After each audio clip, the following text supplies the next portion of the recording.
Hi, everybody. Welcome to the Stratosphere Lounge. I'm your host, Bill Whittle, and we appear to be live on Twitch and YouTube. And this actually gives us two problems. One of them is that we have had, as a tradition on the Stratosphere Lounge, I think since the beginning of the show, somebody said wrong mic. Great. Give me 1 second.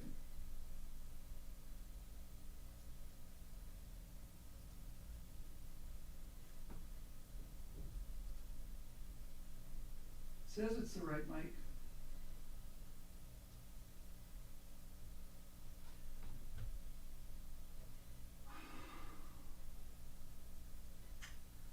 Well, it says it's the right mic.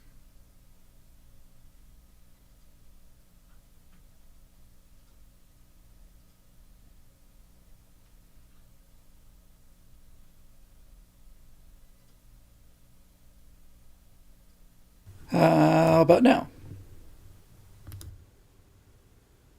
All right, I guess hopefully that is that better? Sounds better? Yeah? We get it?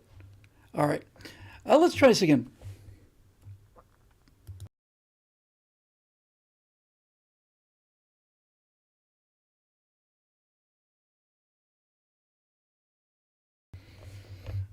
Hi, everybody. Welcome to Stratosphere Lounge. I'm your host, Bill Whittle, live on Twitch and Ustream. Ustream. Those were the bad old days. Twitch and YouTube. I really would like to have it. Engineer would be just really, really nice. Honestly, I'm really tired of just having to do all this and screw it up every single time because there's just, it's just a little nuts. We have a kind of a systemic problem we're going to have to solve here, and it looks like the Twitch stream is getting kind of choppy. And here's our problem. The Stratosphere Lounge has been on Ustream and then on Twitch for the longest time, and now we're trying to do it on YouTube as well, which is important because we're getting 3 times the number of people watching on YouTube. But we are since the beginning of the Stratosphere Lounge, we've had a number of musical walk-ins, and the pre-roll for the show always consists of "I Know a Place" by Petula Clark, and I really don't want to lose that. But we learned from our Stratosphere Studio show on Monday that if we do that, then YouTube will ding the live show. So one possibility is to do kind of what we did today, which is to stream it, the pre-roll live to Twitch, then shut it down and start it again, and so on. And thank you for the kind words. I certainly could use them today. And that may or may not work, but they will not let me do music on YouTube. So somebody's saying, should we move from Twitch to YouTube? It'd certainly make things easier, but I don't know exactly how to solve this problem. One thing we could, the only thing I can think of right now is to do essentially what we tried to do today, which is why a little rocky beginning here again, and that is we start the stream and we stream to Twitch, and then when it's time to start the actual show on YouTube, then we're just going to have to stop the stream because I don't think I can just turn YouTube on. I'll experiment with that and add it to the stream. I think you have to make that decision before you go. But in any event, I sure don't want to lose the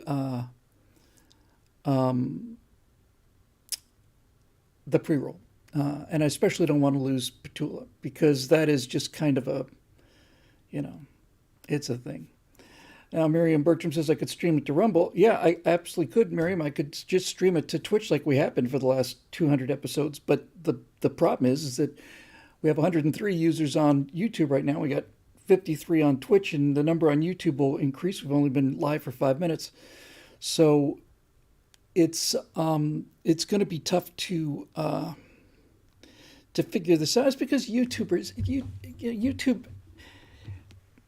is just, I don't know. Rooster on the YouTube stream said, "Are you going to do any more firewalls or shows like that?" I really enjoyed those. I kind of enjoyed it too. The what now? Check out YouTube Content ID. Okay. There are ways around it. Okay. I will write that down because that sounds like it could be cool. But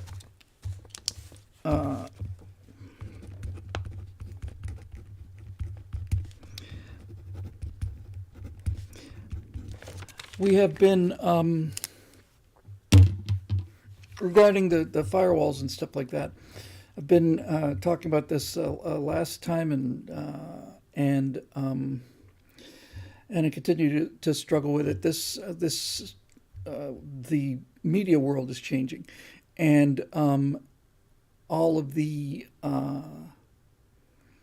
protocols are changing. Now, put aside all of the artificial stuff that's done to suppress the conservative message and all the algorithms and stuff. The fact is that the style is changing, and I look at the people out there whose audiences are huge and growing, and they're not really doing the same kind of stuff.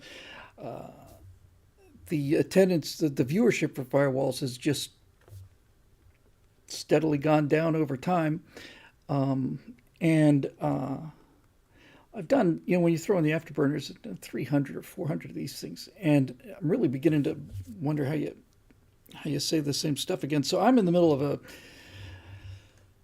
a mid YouTube crisis thing here, where I'm trying to figure out something new. I know that the ones that were on PJTV are all gone, and that's kind of a shame. I was able to keep the best of them on a drive here. And I certainly think I could re-release them, but it seemed to me that re-releasing your old Golden Age content is kind of like, it's like the newest Rolling Stones tour, where they're going to play everything is just going to be, Satisfaction and Painted Black, and they're going to add one new song that they recorded, 7 years ago and didn't sell and all that stuff. So I've got to figure it out. Somebody's talking about the Nord Stream. I have no idea what Nord Stream is yet. Thank you for the kind words there, Dave, and everybody else, and Whittleton especially. So it's a transitional period now, and I'm basically trying to look at a whole new map. So right now, I've got a lot of stuff that's going on simultaneously, and the one that's becoming the most pressing is I have another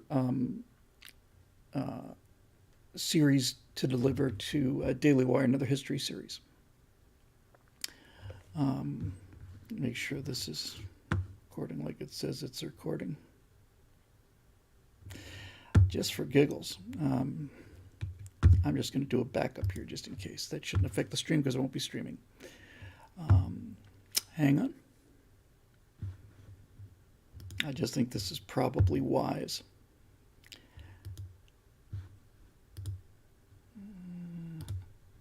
Yeah. All right. So I'm just going to, like I said, I'm just going to do a kind of a backup just in case the other thing's not recording the way it's supposed to be recording. So you can start there, and now I can forget about you.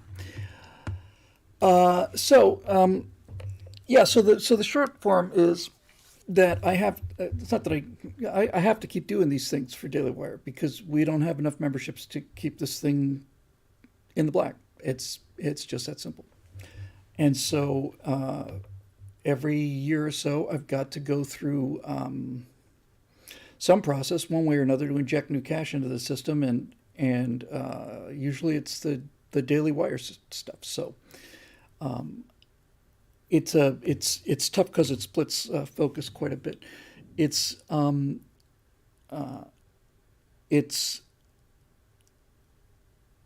good stuff, and I enjoy doing it, and I really love working with the Daily Wire guys.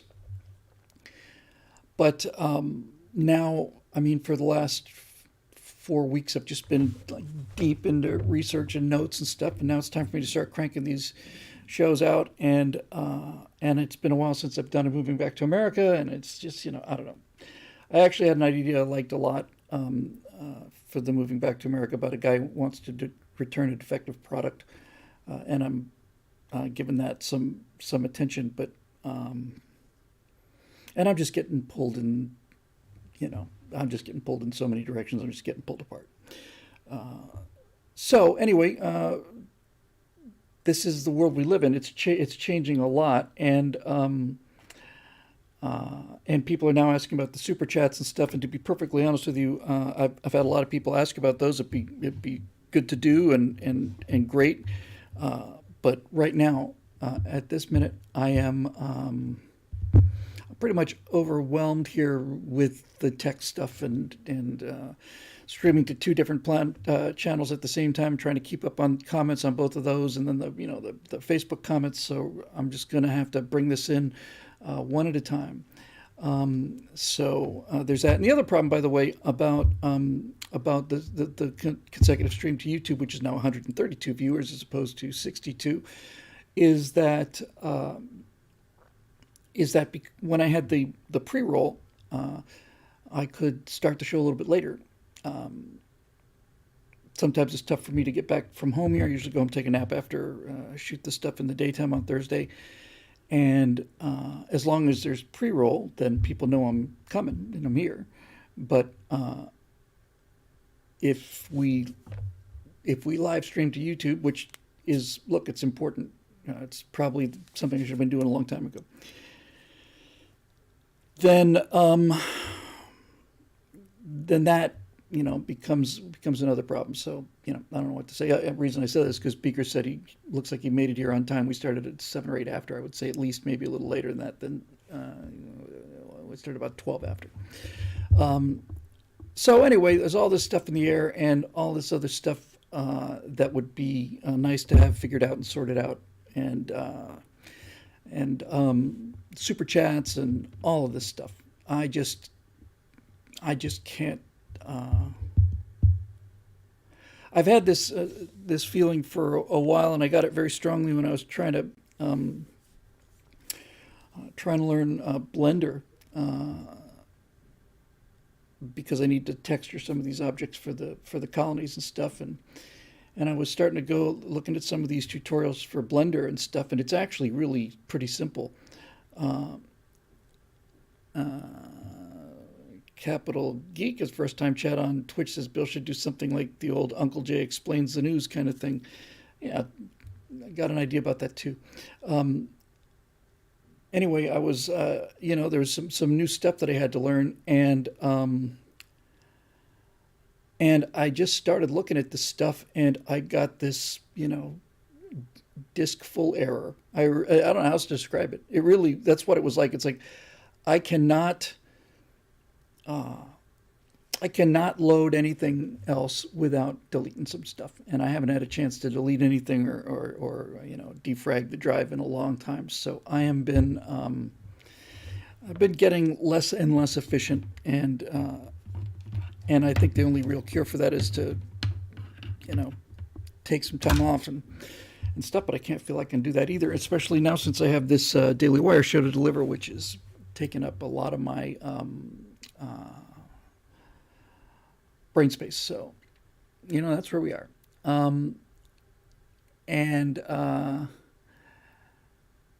That's that. Now, I keep thinking, live chat, super chats and stuff, and I realized, I think, I can't do that because the new channel doesn't have 1,000 subscribers yet, but I'm not streaming to that. I'm streaming to the little channel, so I can do it.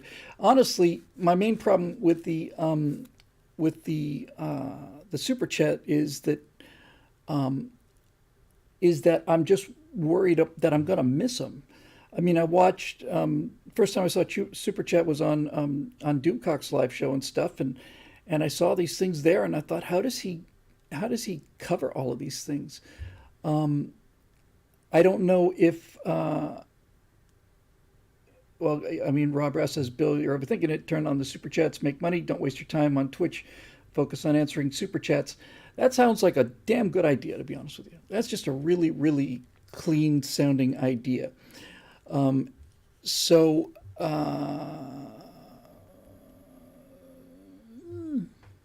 we'll see.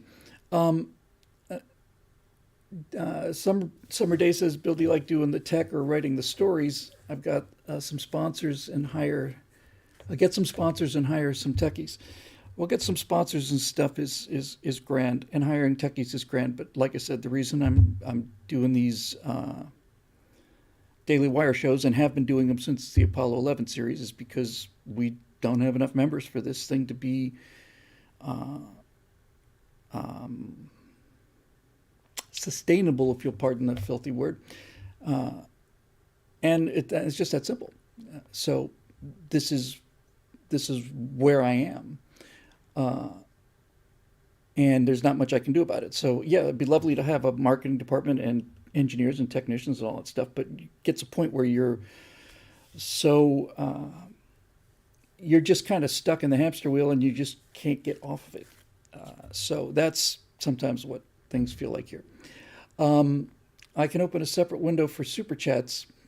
That's great to know. I just don't know how to do it, and right now I'm just at the pretty much the limit, trying to keep track of 2 chat streams now, plus the BillWhittle.com questions, plus the Facebook questions when I can get to them, and in the middle of something and somebody says, what about a question on Facebook? And I feel like I have to go check it on Facebook. And so anyway, and I'm tired of complaining. I'm sick of complaining and crying about things. Just trying to man up and do everything I can here. So we'll see. I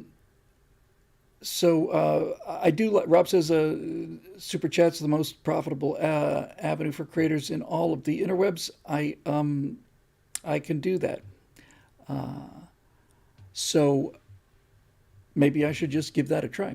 Now I think I heard on the way in.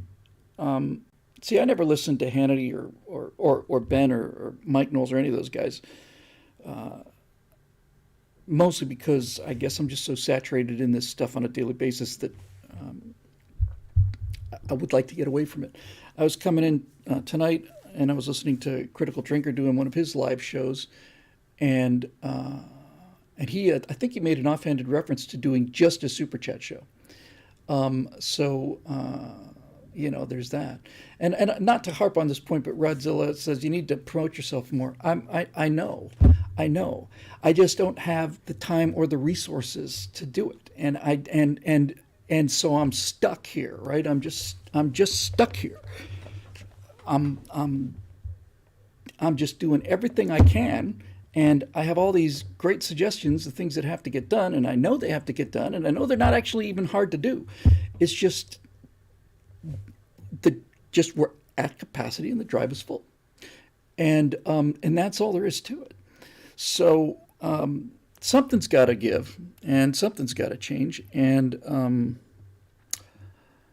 I'm trying to figure out the best way to do that. So anyway, enough about the whinging for the day. I am going to go right to questions today. I've been doing an awful lot of live stuff. The last Stratosphere Lounges, I think the last 2 have been over 4 hours. I think the one before that was 3.5. And we've had the Monday night show, and we've had the live stream and stuff. So I'm getting saturated. So what I would like to do tonight is I'd like to just try and knock off all the BillWhittle.com questions, get to as many of the Facebook questions as we can, and kind of call this one as early as I possibly can today. So I'm not going to waste any more time. I'm just going to jump right into it here. And like I say, I'm fully aware of the fact that there's a much better and more efficient way to do all of this. I just don't know how to get there from here.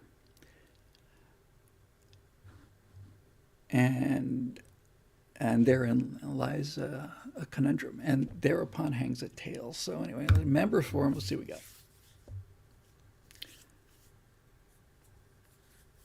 And Summer Day, again, is the kindness of you people and the tolerance never ceases to amaze me. We constantly get offers to help and work on all these other things. But having been in this business long enough, and having had the contrast of working at Daily Wire, by the way, when I would do Apollo at Daily Wire, I mean, or even we ended up shooting America's Forgotten Heroes, but Jeremy didn't like the look of the set very much, and I didn't think so either. So on that thing, you've just got walking there, and there's a crew of 20. And when there's a crew of 20 and a makeup person and 2 sound engineers, and you got 3 guys in the booth and assistant directors and all that stuff, it makes life a lot easier for the guy who's got to do the talking. So anyway, here we go. Stratosphere launch questions and more. And plus the air conditioning's still not working in here, and that's not helping me any. I've got an anime haircut. Yeah. I guess I do. All right, so we're going to BillWhittle.com. We're going to get a look at these things here. Excuse me while I used to, I remember back when you could say, excuse me while I get a drink of water. But those days are long gone. Now I have to rehydrate, and that's got something to do with this thing I'm working on. I'll tell you a little bit about it. A lot of times when I tell people about it, when I talk about these, I've got the questions teed up here. But when I get a chance to talk about things I'm kind of working on in my head, it actually helps me a lot in terms of delivering them, because when you tell us, if you're about to go on stage and tell a story or something like that in front of a big audience, and you tell some close friends about it, it's like a rehearsal, and it's more than a rehearsal, because you realize, oh, this part's missing, or maybe I've said this 3 times. So the short form of the thing I'm working on next is, and I'll just do it as a moving back to America, and I'm gonna do this one it's going to be a performance. And those of you who are terrified of hearing that sound after the D is for Dungeon thing, I don't have to be Shakespearean swearing, fictional character. I can just act this one out. And so the whole idea is that I would be talking to the camera, and it would be a one-way discussion between myself and a guy at a customer service store, or something like Best Buy or Fry's or something. And the whole thing would be that the title of the thing would be, it's a long title for Moving Back to America. I wish to return this defective product, or something very close to that. So the whole thing is basically about me going into a store with this box, and trying to get some money back, and I say, hi, I'd like to return this defective item, please. And again, it would be like the master of this was Bob Newhart. Bob Newhart, I don't know if he invented this particular form of comedy, but he certainly perfected it. So if you know anything about Bob Newhart, what Bob Newhart does is he has conversations, and you never hear the other half of the conversation. And the genius of Bob Newhart is his response to questions that you never hear. It's when the more I think about it, the more impressed I am about it. But that's basically the style. And Dave Wellman for the win. And I think it would go a little something like this. So basically, I show up and say, hi, I was like to see about getting a refund, please, because it's this thing's just, it's not working. And I get into a bit of a discussion back and forth, and no, be my guest, absolutely, take a look. Yeah, I know, but look, just because it makes a whirring sound and things move doesn't mean it's working. It's not working. It's not what you advertised. It's not what I expected. It's certainly not what I paid for, and I'd like a refund, please. Well, where would you like me to start? I mean, just look at it from just look at the outside of this thing. I was told, the advertising said that this thing was made out of solid steel, made in America, and look at this. This is plastic. What does this say? Can you read? What does that say? Yes, it's made in China. This is not the product that you advertised to me, and this is not the product I bought or I wanted. So I would like to return it, please, for a refund. And it goes on and on and on, and I have to. The thing I'm working on now is the beats. It can't just be this one thing. You got to have a couple little things in there, But basically, you know what I'm saying? Look, I'm sorry. It's not that you may be under new management. That's not my problem, right? That's not my problem. We have a contract. We have an agreement. I agreed to buy this product, and you sold it to me based on these promises. And none of the stuff that this thing does meets those promises. So I want this. So I want this money back. And somewhere in here, you certainly can't lead with it, but you can't hold it off to the end either. Somewhere in here, very casually, what you realize is that the thing I'm trying to return is the future that I was sold. This is not the future I was sold. Yes, definitely. No, you're absolutely right. It does communicate, allow me to communicate with other people, but and yes, it is kind of a video phone, and I did buy a future with a video phone in it, but I didn't buy a future in the video phone where the video phone is watching me and recording me all the time. That's not what video phones were to me when I bought this thing. This is less than it's supposed to be, and it's more than it's supposed to be, and Dave Woman beat me to a joke. No, he said, I don't want a coupon for a future purpose. My line was, no, I don't want store credit. It's toxic. I want nothing to do with this future. This is not something I want, and it's not something I bought. It's not something I was promised. I was promised something that was fast and clean and shiny and high performance. And yes, it's a future. It is. Yes, it's a future. Yes, you're right. Fine. Okay.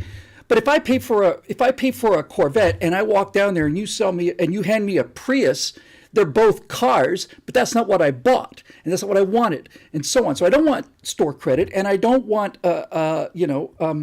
and no, I don't want a new one. They're getting worse every year. Every single year that goes by, this thing gets worse and worse and worse. Look, I bought this thing back in the 60s. I want the solid steel, made in America, nuclear powered, clean, cool, fast, shiny, positive, adventurous future that I was promised, not this cheap, plastic, intrusive, invasive, foul-smelling, loud, annoying, intrusive, controlling piece of crap that you're offering me. I'm done. I want my money back. Something along those lines. So for this to work, I have to have, it can't just be ad-libbed. I have to have a series of, points. I got to have some points. But I think it's a fun idea.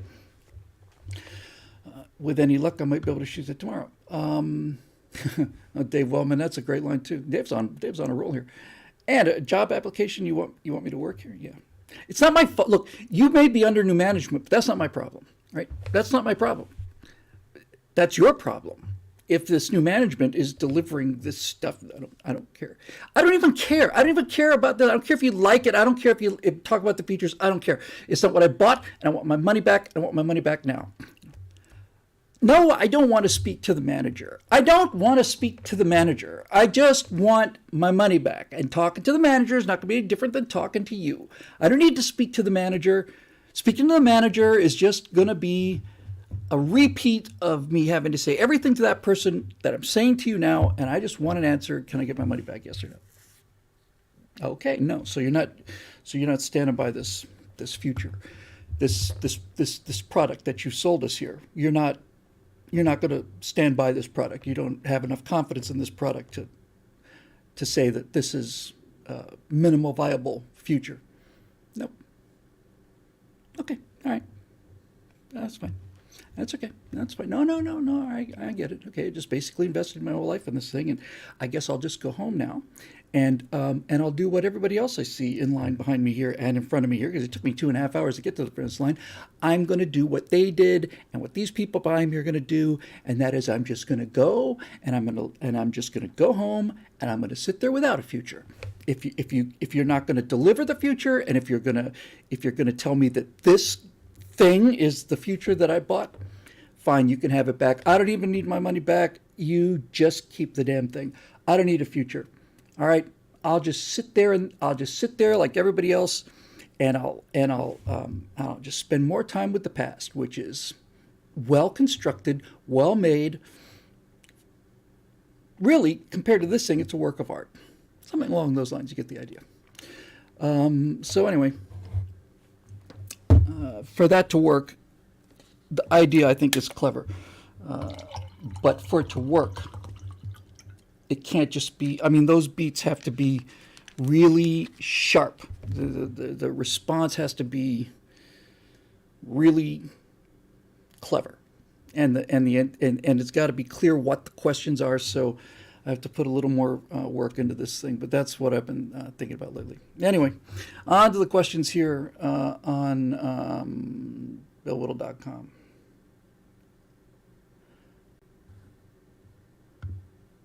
Okay, now I do my best to solve these questions and get to as many of them as I can here. I just want to check something. I mentioned this before, and as you know, sometimes when things get a little overwhelming, I can get a little snippy, and it's just a character flaw of mine. But just give me 1 second. I want to check something here.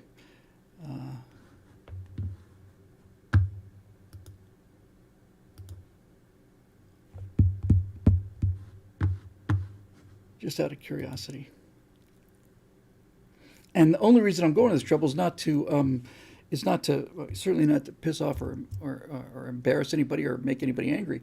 It's just to just so that I can actually answer some of these questions. So I'm looking at the first question on the page here, and it's 418 words. A tight firewall was 2.5 times that.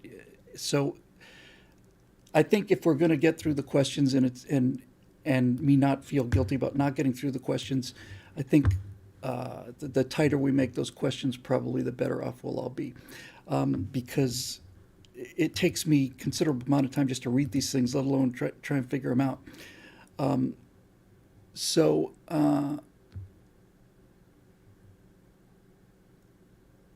Okay, so let me start with Martin Archer here. His question is, Marxism equals the opposite of freedom, and Marxists run our country. Think about that. He says, I stole this from an Instagram discussion thread. Well, Martin, I do think about that. I think about that all the time. And I've been especially thinking about that in the last 2 months, because the reason I pitched doing the Soviet terror state to Daily Wire was when we got the announcement about 87,000 armed IRS agents, and I said, boy, that sounds familiar to me. I knew a good deal about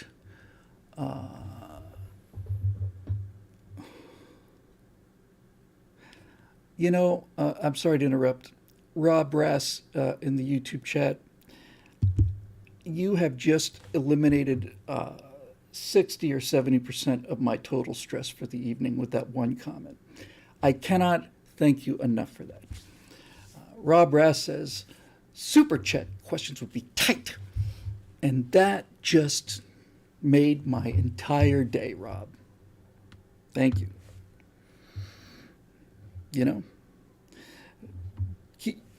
Keeping track of all of those Super Chat questions is coming up in 2 different text streams. It sounds like it'd be really complex and hard to do.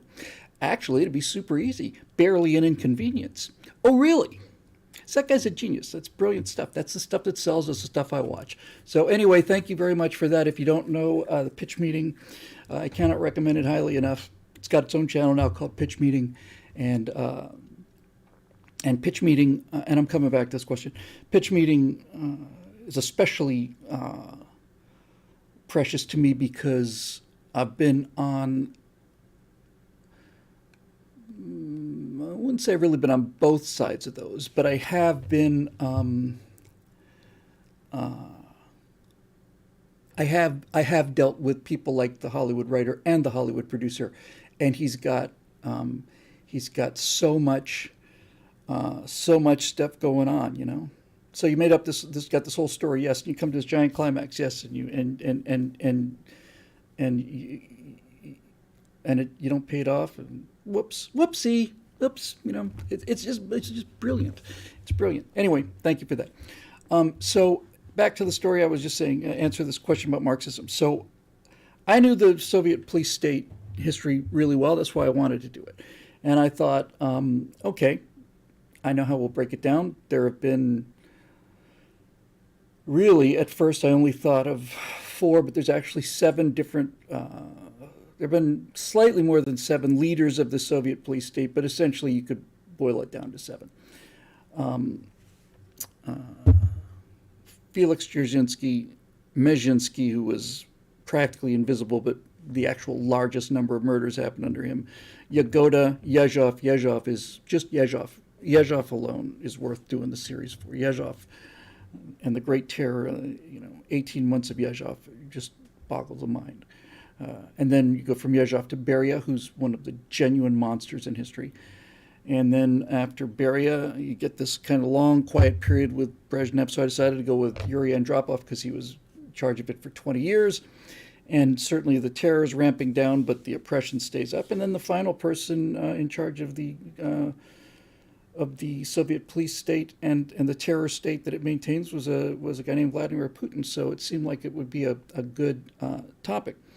So, yeah, Martin, I think about Marxism being the opposite of freedom and Marxists running our country every day, and I know where the end result of this is, and I know the procedure that the Soviets used and the other socialist collectivists used. I know what the National Socialists in Germany did. I know what the communists in China did. It all started with you have to make a class enemy, and you have to appeal to, especially to young, violent people, and tell them, that all of their problems are based on those people, and so if we just get rid of those people, then we will be living in paradise. And as an extra bonus, we'll take the stuff from those people, we'll give it to you, and that's costly because it's not just the fact that you have to kill millions of those people. Once you've killed millions of those people, then you have to find a new those people. This is why these revolutions always end up consuming themselves, because eventually you run out of those people. And the thing I think I like most about telling the story of this Soviet police state is, again and again from the beginning with Lenin, you start with the willful, intentional prosecution of people who you know to be innocent for political gains, and those people are either arrested or they're executed, and then the people who are calling loudest for the execution of those people find themselves on trial, and then everybody else is calling for you to murder those guys because they're terrified. So we want the full measure of punishment on Kamenev and Zinoviev, death, death, death to these traitors, and then everybody that voted to death for those guys, then they find themselves on trial, and then they start crying the blues and begging for forgiveness and just let me work in the Antarctic, Stalin, and my heart is true to you, and blah, blah, blah, blah, blah. And the only consolation you get for all of this murder is watching the murderers who've been calling so loudly for murder, watching them squirm when it's their turn to go up against the wall. I've got it sourced somewhere. It's in a mountain of notes that I've made. But early on in this terror state, somebody got a big laugh. Some poet said, what are you going to do with this new realistic kind of Soviet art?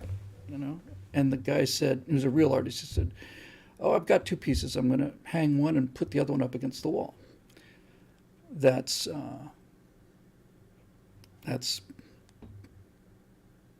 how really smart people deal with approaching terror. And the problem is, we don't need really smart people. We need really brave people. The whole thing was just a giant coffeehouse discussion. My favorite joke of all of the jokes that I know that came out of the Soviet Union and Marxism is this old babushka shows up at, I think it was Gorbachev. It probably came out during the Brezhnev era. So babushka shows up at the Kremlin and she says, "I demand to see Comrade Brezhnev." "Well, you cannot see Comrade Brezhnev. He's a very important man. He's the head of the Communist Party. He doesn't have time for you." She says, "I was in the Great Patriotic War, and I killed 13 German soldiers with a pitchfork, and I demand my rights as as a Soviet citizen, I will not leave this office until I speak to Comrade Brezhnev. So she just basically sits in the hallway and waits and waits and waits. And she waits there all day, and she comes back the next day, waits there all day. And finally, after 3 or 4 waiting there all days until closing, Brezhnev has heard enough about this person, so he says, all right, send her in. So she goes in there, she says, Comrade Brezhnev, this old woman says, I have one question for you only, one question. And he says, yes, comrade, what is your question? And she said, was Marxism designed by politicians or was it designed by scientists? And Brezhnev says, well, it was designed by politicians, of course. And the woman said, I knew it! If it had been designed by scientists, they would have tested it out on rats first. And that's basically it. That's basically it. There is, I don't want to give away Daily Wire stuff, but again, sometimes it helps me just kind of pick up a little head of steam here for these things. So I started work on the first script, and I'm just going to paraphrase it because I don't want to give away work that I'm getting paid for, but I can give you like a thumbnail. So the first words on the first script, the first words of any script, teleplay anyway, screenplay, teleplay, any kind of relatively modern entertainment, the first scene is called the hook, and as we get into the era of streaming video and YouTube video, the amount of time you've got to set that hook goes down from about 3 or 4 minutes down to about 20 seconds. If you're in a movie theater, you could, especially in the 40s and 50s, if you had people in a movie theater and they went to the movies every week, you could have an introduction lasted 20, 30 minutes before you really put the hook in people. And they had the patience to put up with it. But now you got to get that hook in there and fast. So my hook basically is the first words of every episode have to have a hook in them, and the first words of the first episode have to have the hook in them.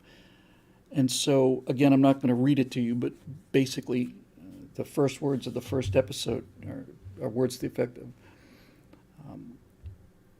modern Moscow is a beautiful city. There's no denying it. Spotlessly clean. The subways, the metro stations, each one of them is like a museum. It's like an art museum. Moscow has spotlessly clean streets and large numbers of parks, like Central Park. Any major city, any decent city has parks in it. Here's a park. It's 42 miles just directly south of the Kremlin as the vulture flies. It may not look like much, but it's an open area park like you'd find in any American city. Only the difference between this park and an American park is that inside this little patch of ground, 44,000 people lie buried. There's 44,000 dead people in that little patch of grass you see over there. If you come over here, we'll take a look at another one that's even smaller. This one only has 16,000 dead people buried in this park in Moscow. But this one has got the celebrities. This is where this person is, and this person is, and this person is. It's not marked because it's not a graveyard. It's just a park. But they're under the ground there, too, somewhere. Here's a building downtown. These are the Seven Sisters, the kind of ominous-looking Stalin-esque 7 buildings that were built during the Stalin period. And they have a kind of a, I'm bigger than you sort of quality. But this building's actually quite lovely. It's called the Lubyanka. Lubyanka was a pre-Soviet building. It was an office building, and it stands there today. There's a giant toy store right across the street. The thing that's interesting about this particular building in Moscow is that nobody knows for sure, but certainly in excess of 100,000 people were murdered in the basement of that building that's standing right there. Murdered in the basement, 6 at a time. Over here, you can see what looks like just a regular kind of a fenced wall. You walk right past it without giving a second thought. That's Leforto prison. That's where they took the people who the Lubyanka couldn't crack. That's where they took the hardcore cases for intensive torture before they were executed. And that kind of thing. So that's the opening. And then the other thing I say in the opening I like very much is, again, words to the effect of,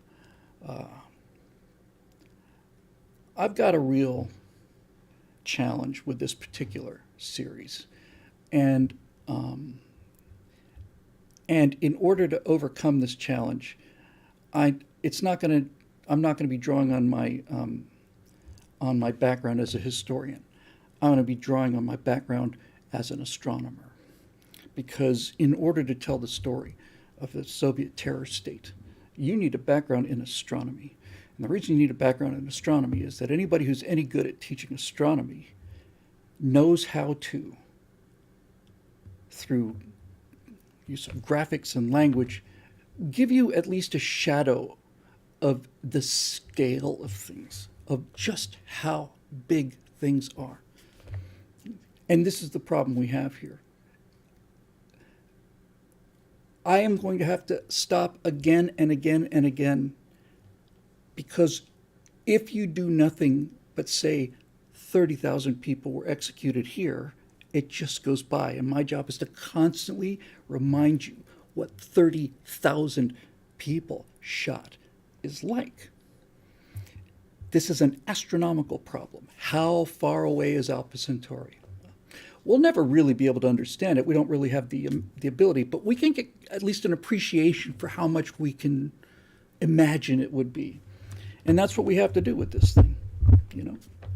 I mean, if you came home from work one day, you found out that the police had burst into your house and taken your wife and your 3 children and taken them away and shot them, you could have some echo of what that would feel like. But if I told you that they shot 30 members of your family, extended family, you can't imagine that. And if I told you that they shot 30 members of 700,000 extended families in a year, how are you going to process that? How do you process that?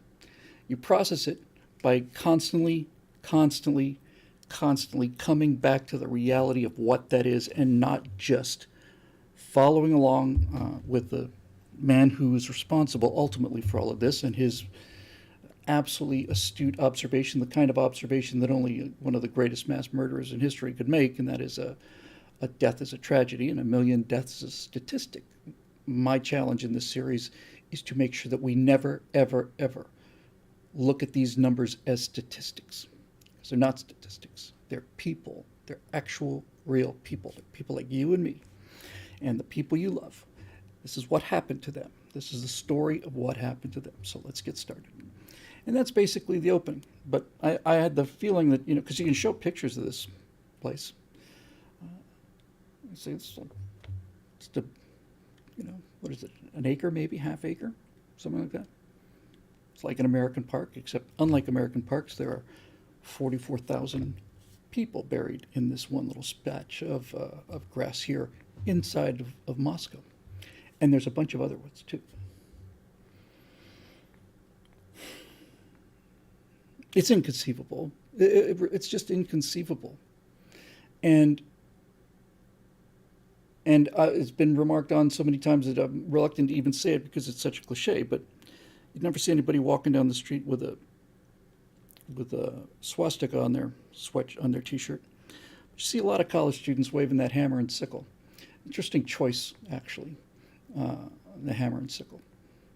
The Soviet Union picked the hammer and sickle for their flag to represent the workers, which were the hammers, and the sickle, which were the peasants. And what happened was the hammer smashed the sickle into tiny little pieces, and then the sickle cut the head of the hammer off. They're both extremely brutal, painful, primitive, backward murder instruments. That's what a hammer and sickle turned into. Murder implements, and that's what they were. So anyway, yes, I'm aware that Marxism is the opposite of freedom, Martin, and I'm aware of the fact that we're experiencing that today. So I wanted to do this series. I wanted to do this series because people have no idea. I mean, no idea what happened and what the scale of it was. It's just...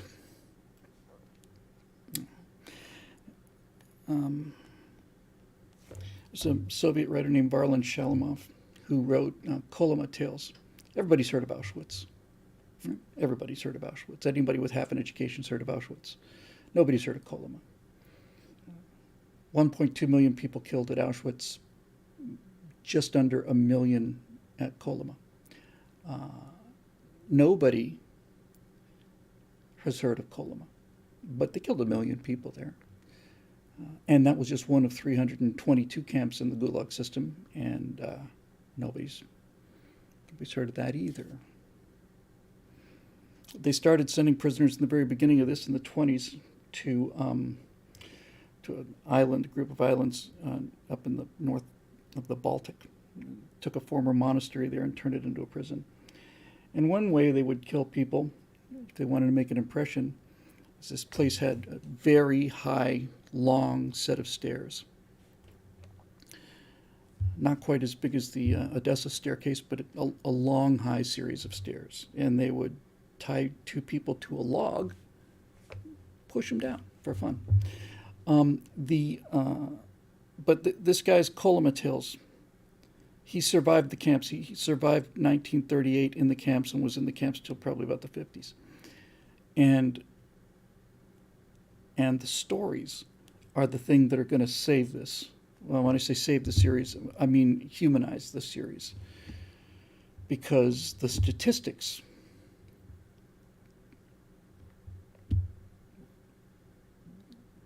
you could fit 1 million Earths inside the sun. Wow, 1 million Earths. It doesn't, seeing the sun and then seeing the Earth gives you a much better idea.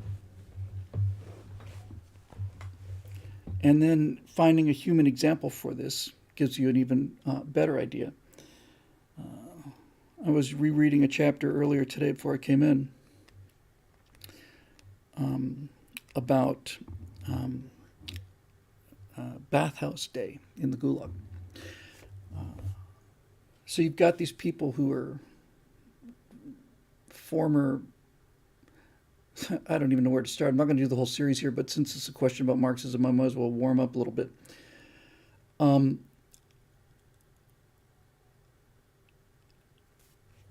The main reason that they were able to keep the Gulag system going as long as it did was that the enforcers were not Soviets and Soviet guards. The enforcers, the people that actually ran the discipline in the camps, were the criminals, murderers and rapists and thieves and banditos, thugs. If you had raped a 12-year-old and given her syphilis on top of it, and they sent you to the Gulag, you would go for 5 years, and when you come back, you were not an enemy of the people. You were working class. You were a friend of the people. If, on the other hand, you were a music professor who managed to speak German, then you were an enemy of the people, and you were treated far, far, far, far worse than murderers and rapists were. As a matter of fact, they put murderers and rapists in among the politicals in order to maintain order and terror. Because musicians are no match for murderers. And so this whole thing goes on. So you get these emaciated people, and the system is so insane, they would go to work gangs in the mines in Coloma, and these Russian peasants would arrive. These are enormous guys in their 20s, right? Enormously strong men, hugely strong men. They take 30 of these guys to make up a small work party in some of these gold mines in Coloma, and they'd be all dead in 2 to 3 months. Meanwhile, some scrawny, thin little intellectual might last 2 years, 3 years. On a 1 in a million chance with the pachinko balls, he might survive the system. And the reason for that is because when they divided up the rations, which generally came to about 800 calories a day on a decent day, they made no provision for your size. The smallest people got the same ration as the largest people did. So the bigger you were, the stronger you were, and the harder you worked, the faster you died. So they would just send people to dig as much gold or coal as they could before they died. And they had an endless supply, so it wasn't like they had to be careful. it just goes on. But again, it's the details that help you appreciate the scale of this thing. So just to give you this story from Koloma Tales by this incredible Russian writer, Solzhenitsyn wrote the Gulag Archipelago, which doesn't quite have the same immediacy. And Solzhenitsyn said when he first read Shalamov and Koloma Tales, he felt like he'd known the guy his entire life. But he's talking about after the worst of the terror. It's now probably about 48, 49. The war's over and it's easing up a little bit. And he talks about bathhouse day. Once every 10 days, 3 times a month, the system required all of the Gulag inmates to go and get a bath and get cleaned up and deloused. And he said, if you can't sleep at night, despite the fact that you're exhausted emotionally, physically, mentally, and spiritually, if you're simply worn out but you can't sleep at night because the lice are so thick that they won't let you sleep, you would think that going to the bathhouse would be a source of real joy. You would think that people who are filthy all the time, who sleep in their same clothes, who don't change their underwear or anything ever, you'd think that getting a chance to go to have a bath and disinfectant, you think they'd be looking forward to that. You can't imagine, as a human being filthy, why you wouldn't want to be clean. He talks about just the sheer pleasure of being clean, coming out of a bath or shower and being clean, especially when you've been really dirty before.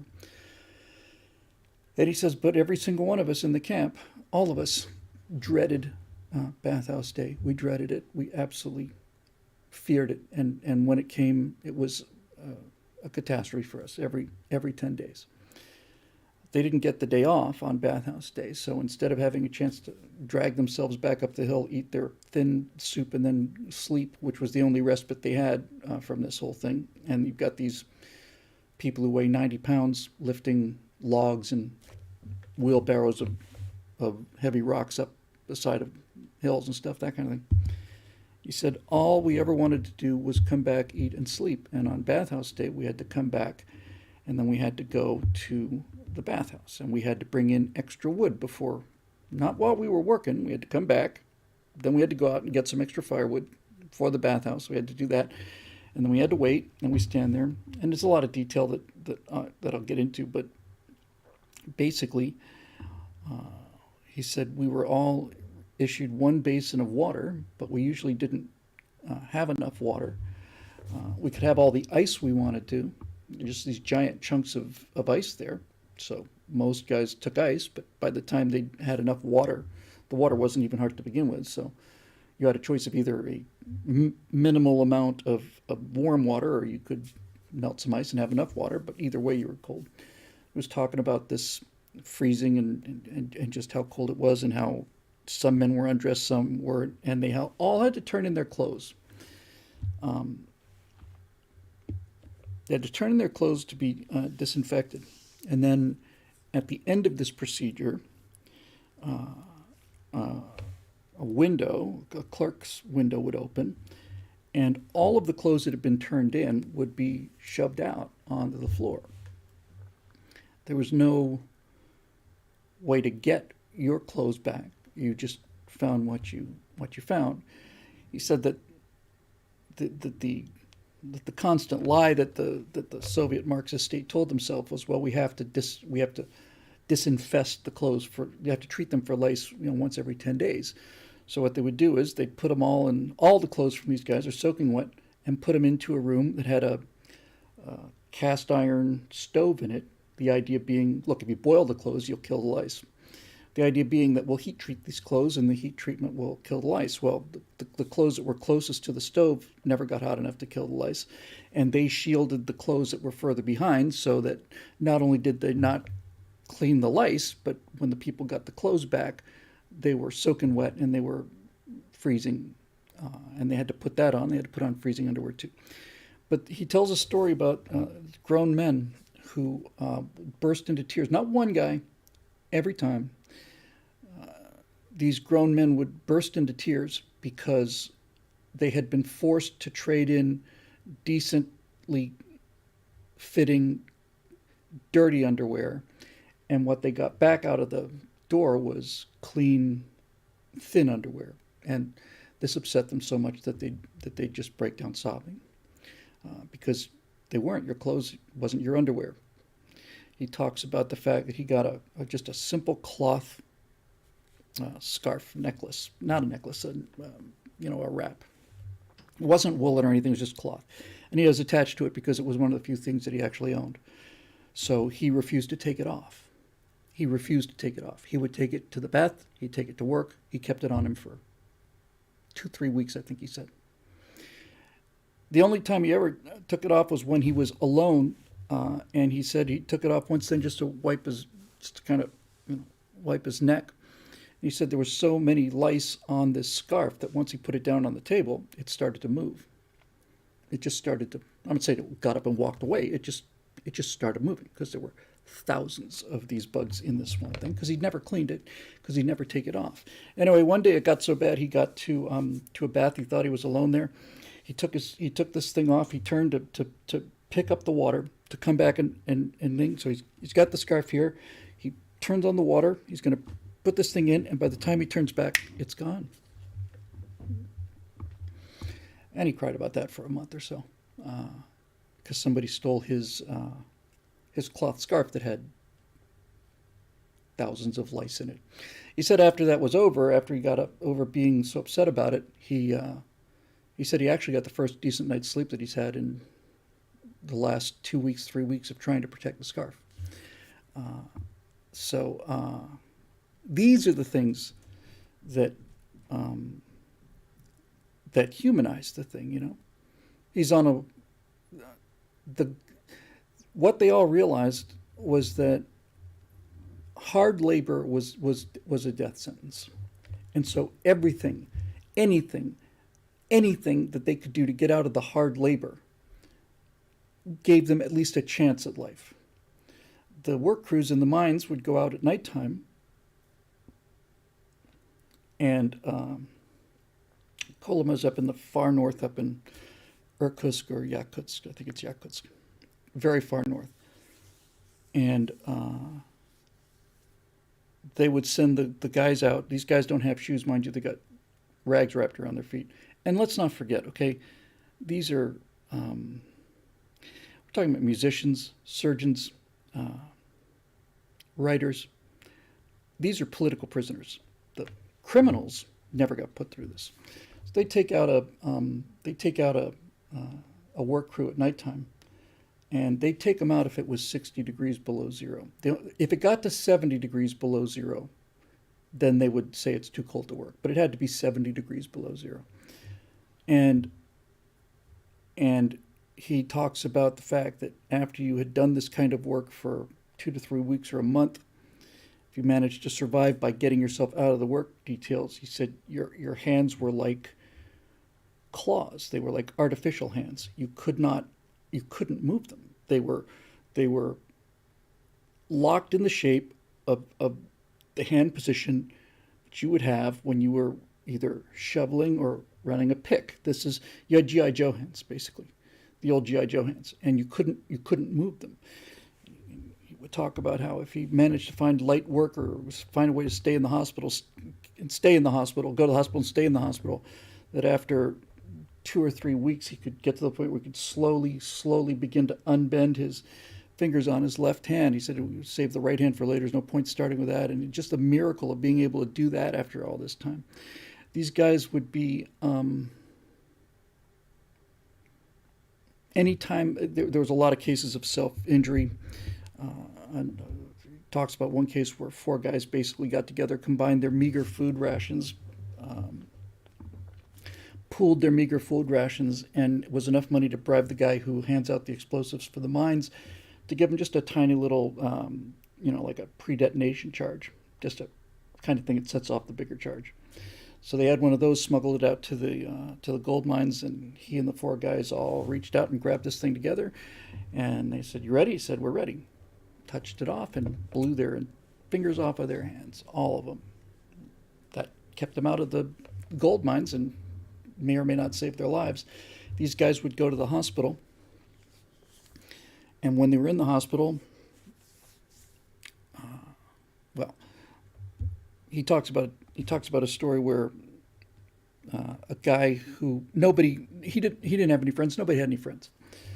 You couldn't afford to have friends. Nobody expected any kind of friendship. He once did something that got him 2 cans of condensed milk, which is beyond imagining. And he sat there in front of everybody and drank them all by himself, and not a single person complained. Nobody expected that he would share it, and nobody gave him any problem for not sharing it, because they wouldn't have shared it either. He said he said every single one of these people were obsessed with watching other people eat. Anybody eating anytime, if they weren't eating themselves, all they wanted to do was just watch somebody eat. So anyway, one of the things that saved this guy was he was standing next to a relatively kind administrator, and a guy who had been weak and had recovered in the hospital was starting to get better.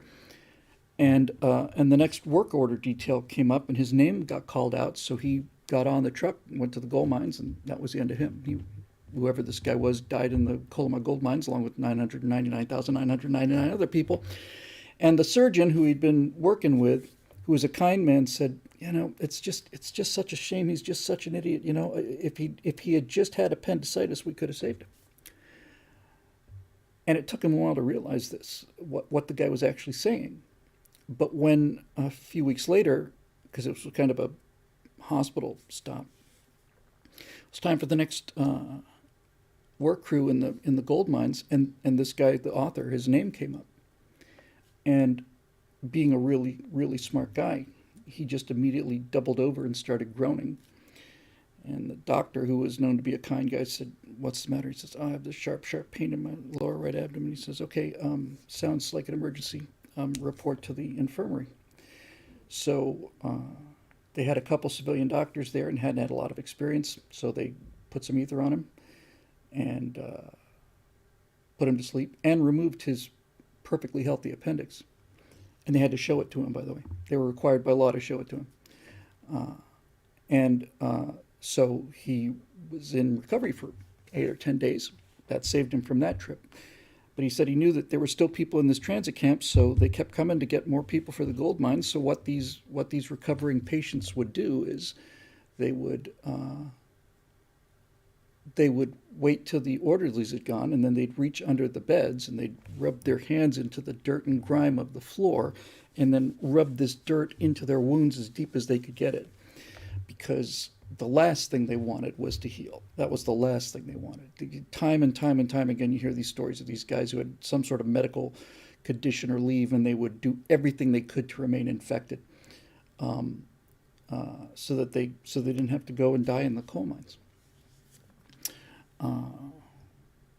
And it goes on and on and on and on and on. I think the most memorable story in that book is the simplest one. It tells the story of this guy who was just got to the camps, and he was so exhausted by working in these gold mines and just the no food and no sleep and having to deal with these murderers and beatings, and having a guard who gets pissed off at you and knock your teeth in with a rifle. But so this guy went out and he worked a long shift, and he was getting weaker and weaker and weaker and doing less and less work, but he was out there constantly working.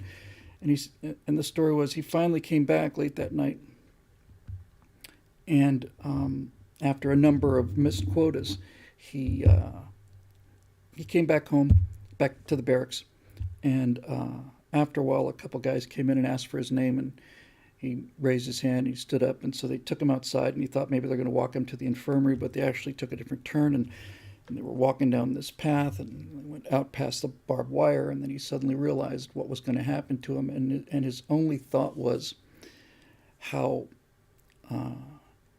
angry he was that he'd gone to work that day, since it was his last day. He didn't mind being shot so much. It just pissed him off that he was getting shot after having gone through another day of this torture. That was his big regret, was, I wish if I'd known they were going to shoot me tonight, I would have stayed in bed. So this is the end result of this philosophy that they're trying to push on us. And the reason that I've talked in previous shows about how disturbing it is that American kids, Gen Z kids, and millennials too, but Gen Z even worse, how, you know, who fought in the Mexican-American War? I don't know.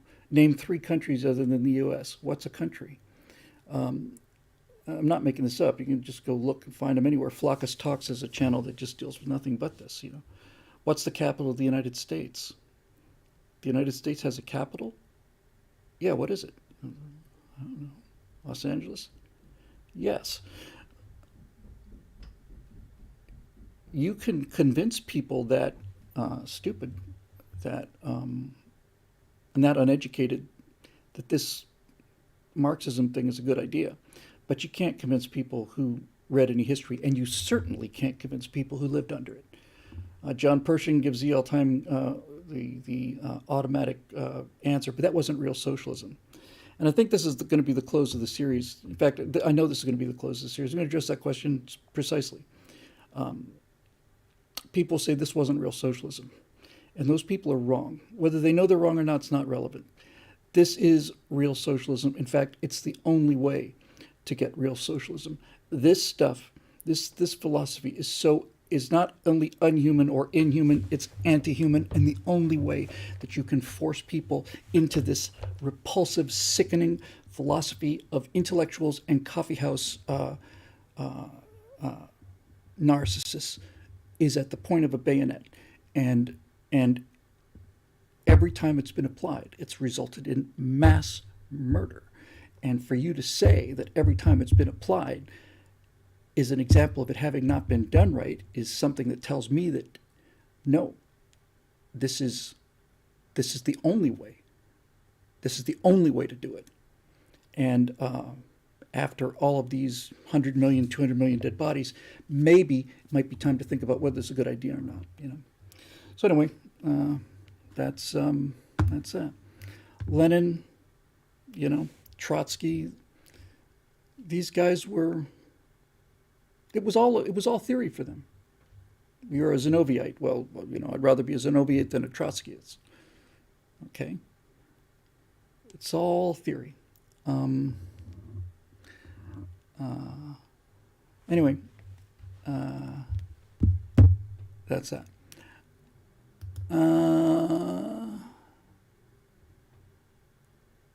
Joe R. Hey, Joe.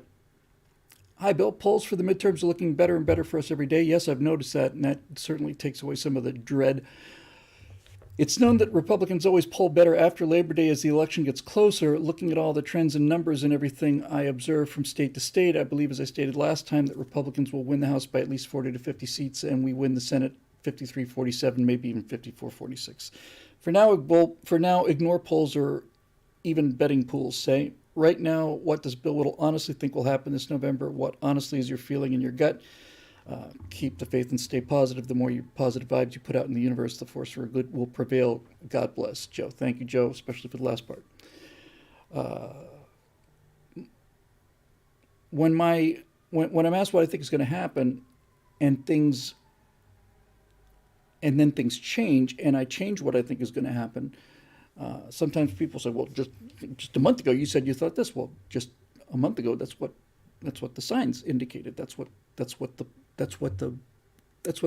earth was telling me, you know, when I put my ear to the ground. And so when that changes, my opinion changes. Back in July, end of July, early August, the Roe v. Wade thing happened. The raid on Trump's Mar-a-Lago happened. Gas prices went from $7 a gallon to $5 a gallon.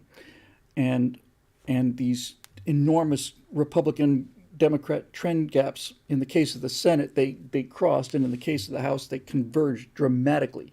Since then, they're starting to widen back up again. These are based on betting pools. I have high level of confidence in betting pools for reasons I mentioned before. People have skin in the game, and that's not to say that these things are accurate, but nevertheless, they're indicators. And yes, things are starting to swing back. It was a subject that caused me enormous, I'll just come out and say it, just concern to the point of despair that people were starting to be less angry because the gas prices that used to be $2.30 a gallon went to $7 a gallon, and now they're down to $5.50. Hey, things are getting better. Um, that's minimal psychology. Um, we did a virtue signal show today. This was Zoe's show. And he was talking about how at college football games you hear everybody shouting FJB and talk about FJB. And honestly, Zoe was setting the thing up for, it took me 35 seconds to completely realize what he was saying when he was saying college kids at football games were shouting FJB. I thought there was football, was a junior varsity? What is foot FJB? FJB is essentially let's go Brandon. And he said, I thought we're conservatives and, and vulgarity and stuff. And I said, look, the reason that I think that the reason that college students are around the country during football games are shouting FJB, let's go Brandon, is because a football game on a college campus is a selector for normalcy. That anybody who's actually attending the college football game and all of its toxic masculinity, and not to mention all of the sexism and patriarchy with the cheerleaders and all the rest of it, anybody who's on that college campus who is actually at the stadium may not be Republicans or conservatives, but they're fundamentally normal. You don't see any pink-haired social justice warriors at football games. You see them maybe outside protesting football games, but you don't see them inside the stadium. So my contention was that the reason that this is happening inside the football stadium is because this is the only time where these guys on campus, these kids on campus, have a chance to be around normal people and not be demonized for their, for their belief system before being sent off to re-education camp. So I think that's it, and I think that one of the things I mentioned, I hate to give away the shows, and sometimes I just need something to talk about in the Stratosphere Lounge. I said, the thing about millennials and Gen Z that's remarkable and disturbing is that biologically, when you reach your mid to late teens, biologically, hormonally, genetically, there's something in you that makes you immediately need to get out of home, right? Something happens in the space of 6 months or a year at the most, where your dad goes from being a great guy to being a capitalist oppressor and a fascist, and it's an emotional reaction, and that emotional reaction is designed to get you out of the house. It's called the launch, right? Failure to launch is people that don't separate themselves from their parents. They end up staying, at home with mom for their entire lives. Failure to launch. All mammals have this programmed into them. So we send off kids to college, and I'm one of them, to get the advanced education at the time when we are least capable in our entire lives of actually receiving it, because everything we do is in rebellion. And the thing that's remarkable to me about Gen Z especially is how unrebellious they are. You would think that just because the fact that all of these teachers were telling them something, you would think natural reaction would be, well, in that case, then I'm going to be as anti-trans, anti-socialism as everything. It's just a natural, it doesn't matter what the subject is. That's a time to be against it. But that doesn't seem to be the case, except at a football game, again, where you have to pay a ticket to go through a turnstile and show up with the rest of the normal people and have fun. And I think that the reason for this is because, aside from the, when you've never been allowed to be alone, right? When you've never been allowed to go out and play, or at the very least go out and play with 2 or 3 friends, and you're out of communication, you're disconnected. You're out there riding your bikes with 3 or 4 friends, or you're out in the woods, or you're walking home from baseball, whatever kind of things that we grew up with. We were on our own, and we liked being on our own, and that's why we would get in trouble when we came home late. You'd be home by dinner time or home by dark, and we didn't want to go home. And when you have that from an early age, you develop a sense of independence and a sense of your own personality, and then so you are capable of rebelling. But these last 2 generations have not only not had that, that's been forbidden to them. Right? You can't. You can get. I'm not joking now. you can find yourself arrested or at the very least investigated if you send an 8-year-old to walk to school in California. You find out that some Karen pulls over and says, "Where are you going?" "I'm just going to school." "Are you here by yourself?" "Yeah, I just live with your parents let you walk to school by yourself." "Well, yeah." Child Protective Services, and or if not SWAT, going to show up and teach you not to do that anymore. And also, when you have entire generations that have been given the participation trophy, everybody wins. Everybody participates. Nobody wins. Nobody loses. All of these things go to make up individuals. Failure makes you an individual. You learn lessons from failure. If you're never allowed to fail, then you never develop into an adult. And I've been watching a lot of Odin's Men. He's a new YouTube channel to me. I only discovered him 3-4 weeks ago.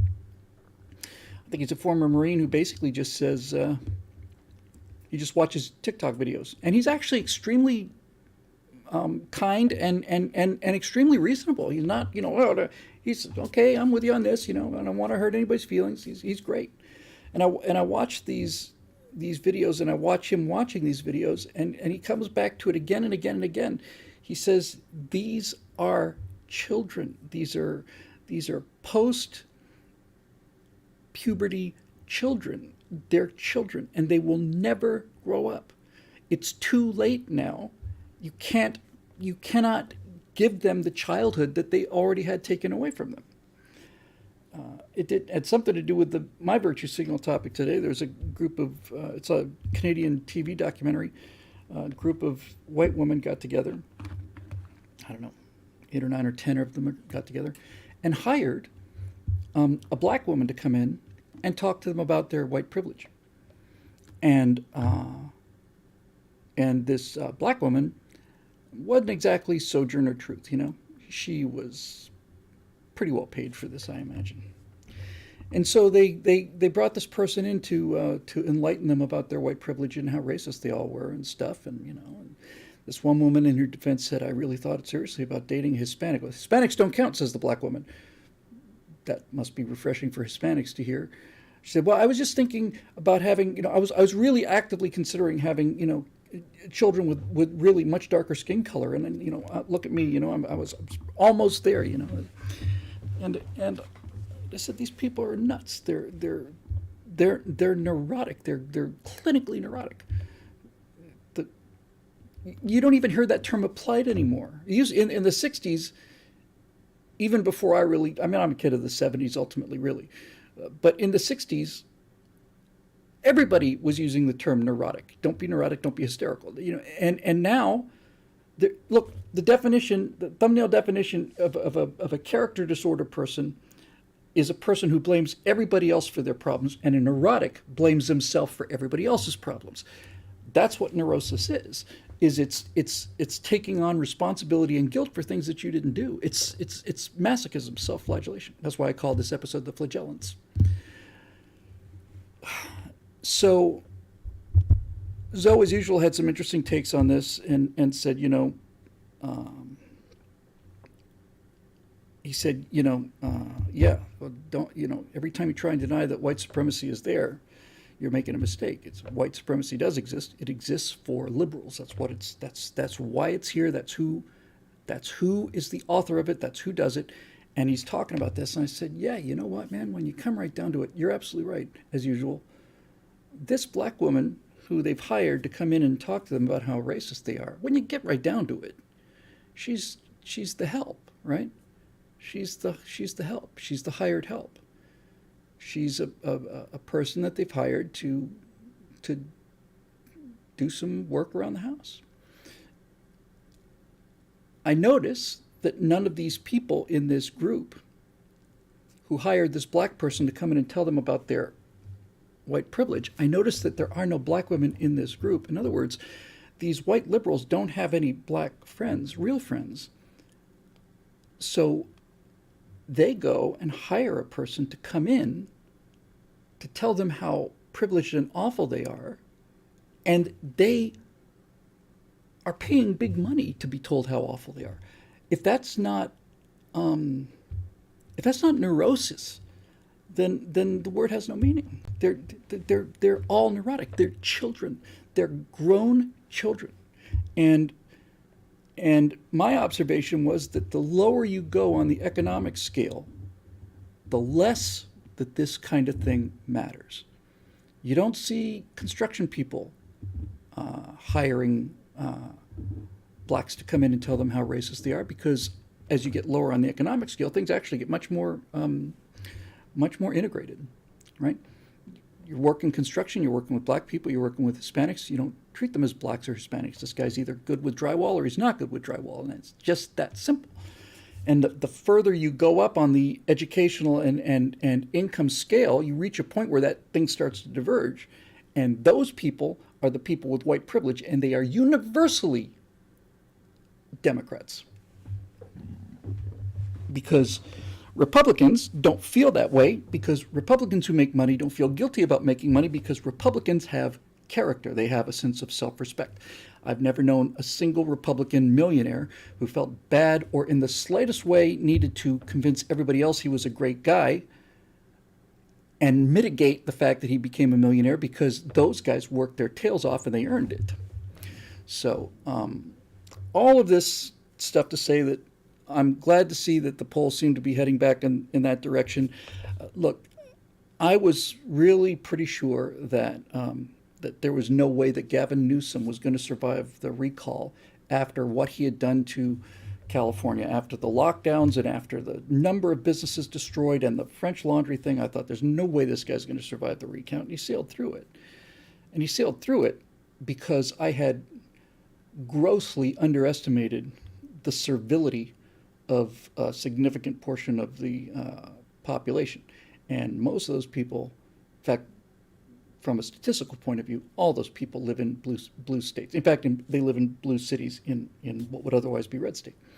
If you look at it by district, California is a really red state. It's just there's so many people in San Francisco, Los Angeles, and San Diego that the state goes blue. But you look at it in terms of territory. In fact, you look at the whole country in terms of territory. The country's a gigantic red, blood red, healthy, happy, consistent, fully alive red with little tiny blue stains here and there and there.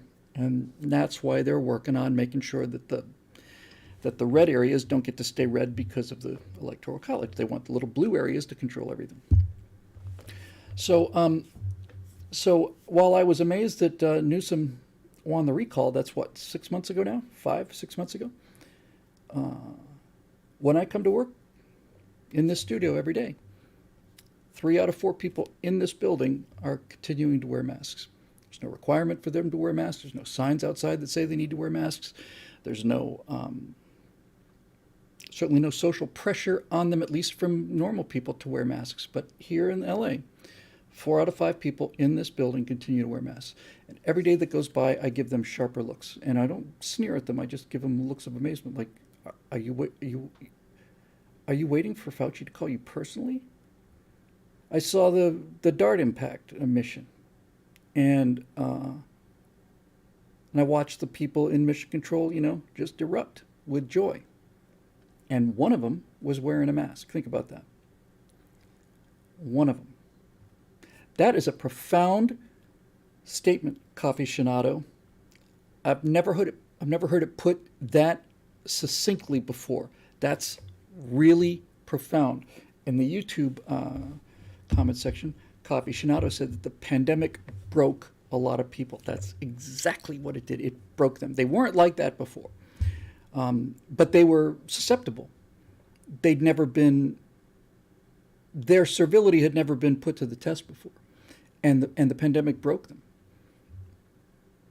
And I still see it all the time here. I see it all the time. I see people wearing masks walking down the street outdoors, and I know that the blue face mask is the MAGA hat of the left, but I don't know what to do about it. And I don't, other than just stare at it in amazement like I would if I saw, a giraffe walking down Ventura Boulevard.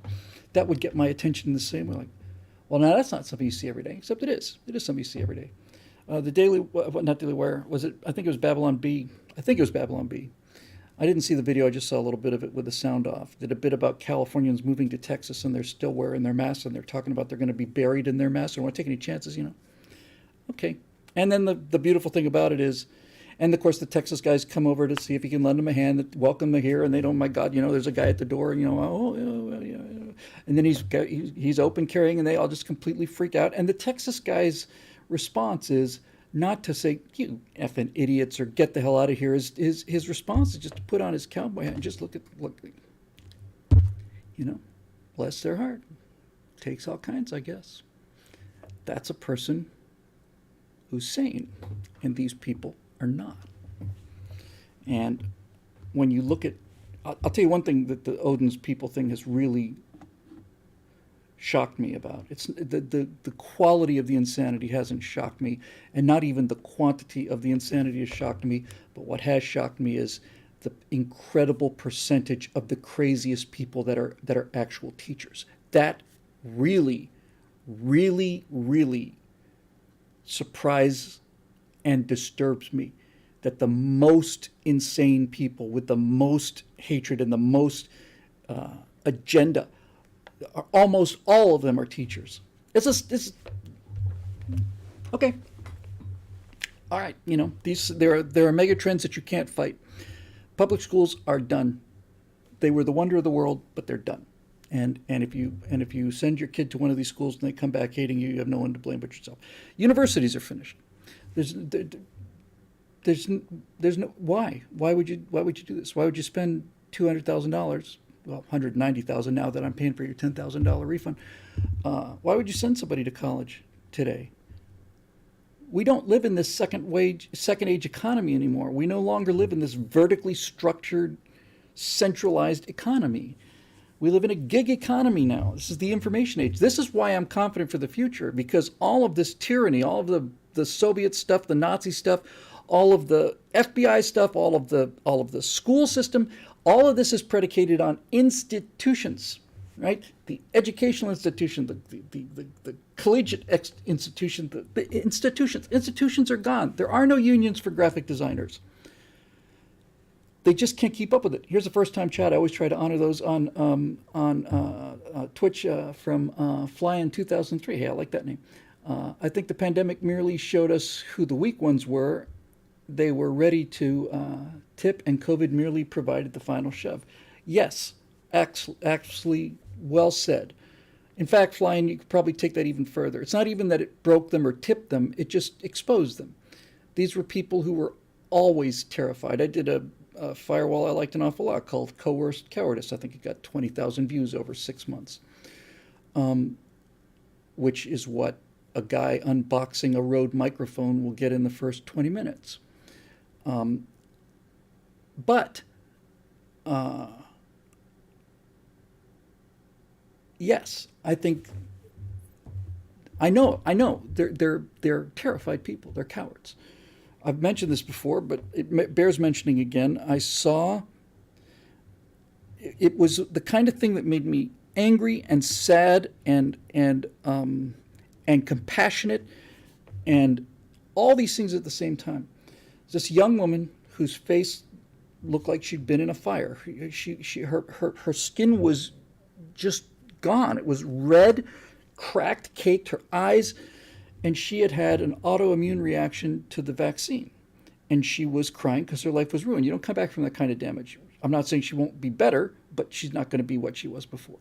This was horrific reaction to this vaccine. And she said something that just went right through me like a hot poker. She just started crying and said, I don't understand. I did everything that the government told me to do.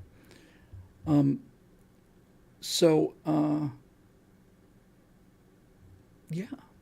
I mean, on one hand, I'm so sympathetic to that. And on the other hand, I'm saying maybe now you'll start thinking about whether or not you should do everything the government tells you to do. And then I get into the other side of my personality, which is not feeling pity and wants nothing but revenge, and saying, well, maybe now you'll start to start thinking about the people who've been warning about this kind of thing. Maybe you won't consider us automatically to be Nazis now that you've got some real evidence that maybe something's we were talking about.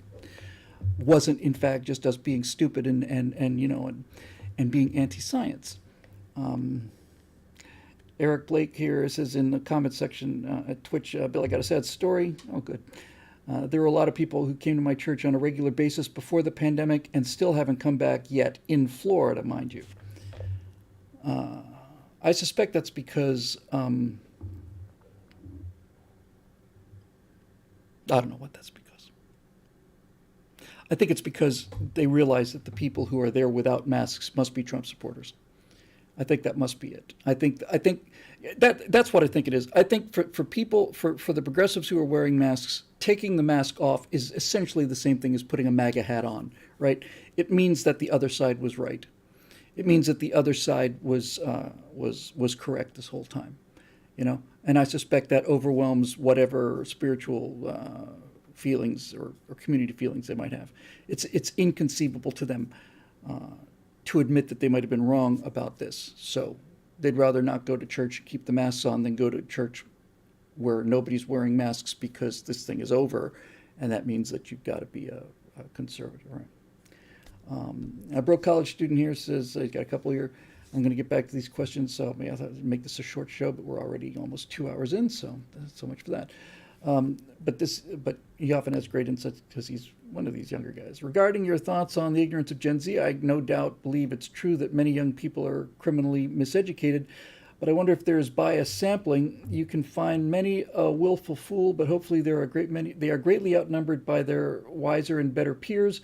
I'm finishing up a final semester of college to be employed as an actuary. I'll become a member then. Hold me to it. You're very kind. I don't have to hold you to anything. We put this show out for everybody, and you've been contributing some really great stuff. Also, if you would like a report from a university, I'd be happy to provide one. To justify going to college, employers require it, and I made out like a bandit. Yes, there's no question about that, but those days are coming to an end. Dual credit in high school got me down to only 2.5 years in university, and a substantial amount of scholarships made the cost-benefit analysis better. Well, God bless you, broke college student. You're not going to be broke for long. That's the first thing I'll have to say about you. And I'm really delighted and pleased and honored that you're part of this audience. Now, I did see something that really surprised me in a very positive way. I saw somebody asked a bunch of questions of college kids, Harvard kids, in fact. And if they got all 5 of them right, they would win an iPhone. And these were really, really tough questions. Really tough questions. Which president, not can you name a U.S. president, but which president served the shortest time in office? What is the hottest planet in the solar system? Not name a planet, right? Can you name a planet? What's a planet? What's the hottest planet in our solar system? And the reason that's an interesting question is because it's an anti-intuitive question. There was a math question that I failed. It was one of those math series things, this number, this number, this number, this number, this number, this number, which one comes next? I've always had problems with those.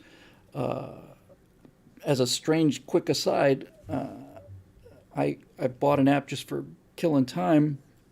And one of the repeating challenges in these apps is connect the colored dots. So it's a topology thing, right? If you connect this and you cut yourself off from this. And for some reason that surprises me, I'm just instantly solving those things. Instantly, just like, oh, okay, we'll go around the outside and this guy here, this guy there, and then this one just has to do a little bit. And so that kind of thing I'm real good at. But the math sequence thing, I wasn't. And I'd actually learned something from watching that video, because I remember that prior to getting the answer on this, there was an entire way of looking at things that I hadn't considered. I was just throwing stuff out as irrelevant when it turned out it was not only irrelevant, it was the answer. Anyway, so all of that stuff. So yes, things are looking better. Thanks, Joe. Moving on, Justin Whitsett. Bill, how are you, you old boomer? I'm doing just great. Thank you very much for asking, and stay off my lawn. Maybe you've talked about this already, but I thought I would ask. Yes, I'm undoubtedly we talked about it already. What is your wife's family opinion about the Russia-Ukraine war? What do you think is going on, and what do they think is going on, and what kind of news propaganda are they getting on that side of the conflict? That's a great question. So I have a mother-in-law and a stepdaughter that live in Russia, and they actually live not terribly far from the conflict. They're not in any danger, and part of my daily routine is trying to reassure my wife and them that they're not in any military danger, because they're not, but they feel it. So the difference between, in terms of what their opinion about the Ukraine war is, there's a huge difference between my mother-in-law and my stepdaughter. My stepdaughter believes the thing is a catastrophe and that it was an illegal invasion, and the biggest moral mistake, not to mention practical mistake, that she's ever seen, and probably the biggest one since the invention of Bolshevism. My mother-in-law, on the other hand, is much, much more sympathetic to the Russian cause, because she grew up during the Soviet era. Most of her life was, certainly two-thirds of her life was during the Soviet era, and the state-sponsored news agency is something she grew up with. Putin is calling this an invasion of the motherland, and now that he's done this so-called referendum and immediately just declared these Ukrainian provinces to be Russian territory, he did that for two reasons. The propaganda reason is now he can say that they are invading Russian territory because the people have essentially voted for this, 7-8 months after the invasion. And if I understand the situation correctly, he is not allowed to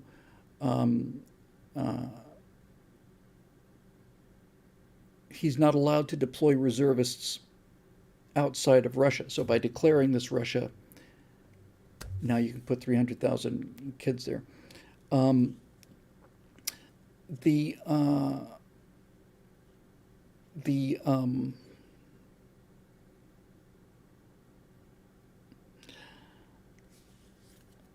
Jordan Peterson says you're naive if you're thinking Russia's going to lose this war. And Jordan Peterson's a smart guy, and I certainly was over-optimistic. I wasn't over-optimistic. I was wrong. I didn't think Putin would survive the summer. So I was wrong about that, and he may be right about this too. But when you have to lie to your troops, tell them that they're going for exercises on the Crimea, and then put them into this conflict, and I've heard a lot of intercepted calls from the Russian soldiers back home. Morale is the most important thing in war. It's more important than strategy, certainly, or tactics. More important even than supply, which is the next more important thing. Morale is everything. If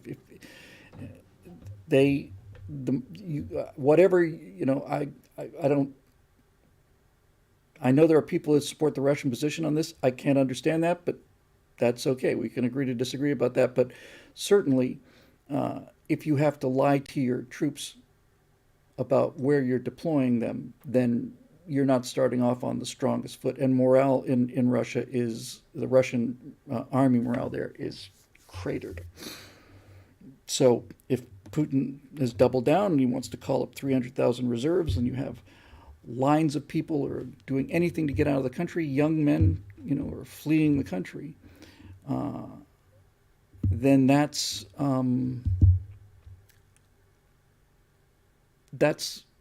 not going to go well when you're fighting people who are, defending their country.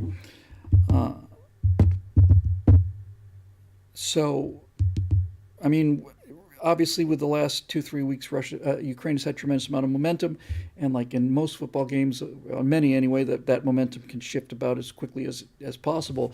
But when I try to think about a shift in momentum towards the Russians, all I can think about is they would get a shot of what the Russians have always done, which is throw men at the problem.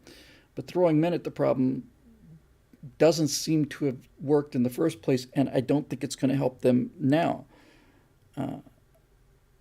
Not only would they have to throw a lot of men at the problem, you'd have to train these men. Most of the people doing the training are already dead, and furthermore, the amount of equipment that Russia lost, prime equipment in the war so far, cannot be replaced.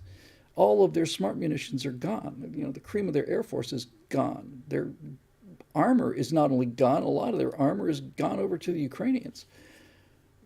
There are times when times, the revolution in military affairs, when some new technology appears that that changes warfare. A great example of that is the rifled bullet, right? If you've got a musket, your effective range is probably 20 to 50 yards maximum. With a rifle, your effective range is 4 to 5, 600 yards. And that changes the way everything is done. And no more lining guys up in a straight line and having them stand there in their red coats and all fire at the same time. Once you have rifled bullets, that is obsolete. And whether you realize it or not, things have changed. Now it's time to camouflage guys and hide them behind bushes. And we've seen this here. And I've said, and people have said, well, the game changer is the Javelin missile, the anti-tank missile, or the anti-aircraft missile, man-carried missiles. And that's a large part of it. But since I've been watching this, that was my reaction, 2 months into the war, I realize now that the revolution in military affairs, the technology that's changed warfare is the drone, the personal drone, just the off-the-shelf drone. It's technologically interesting to watch them dropping mortar shells down the hatches of tanks and everything, but that's not really what the drone does. The drone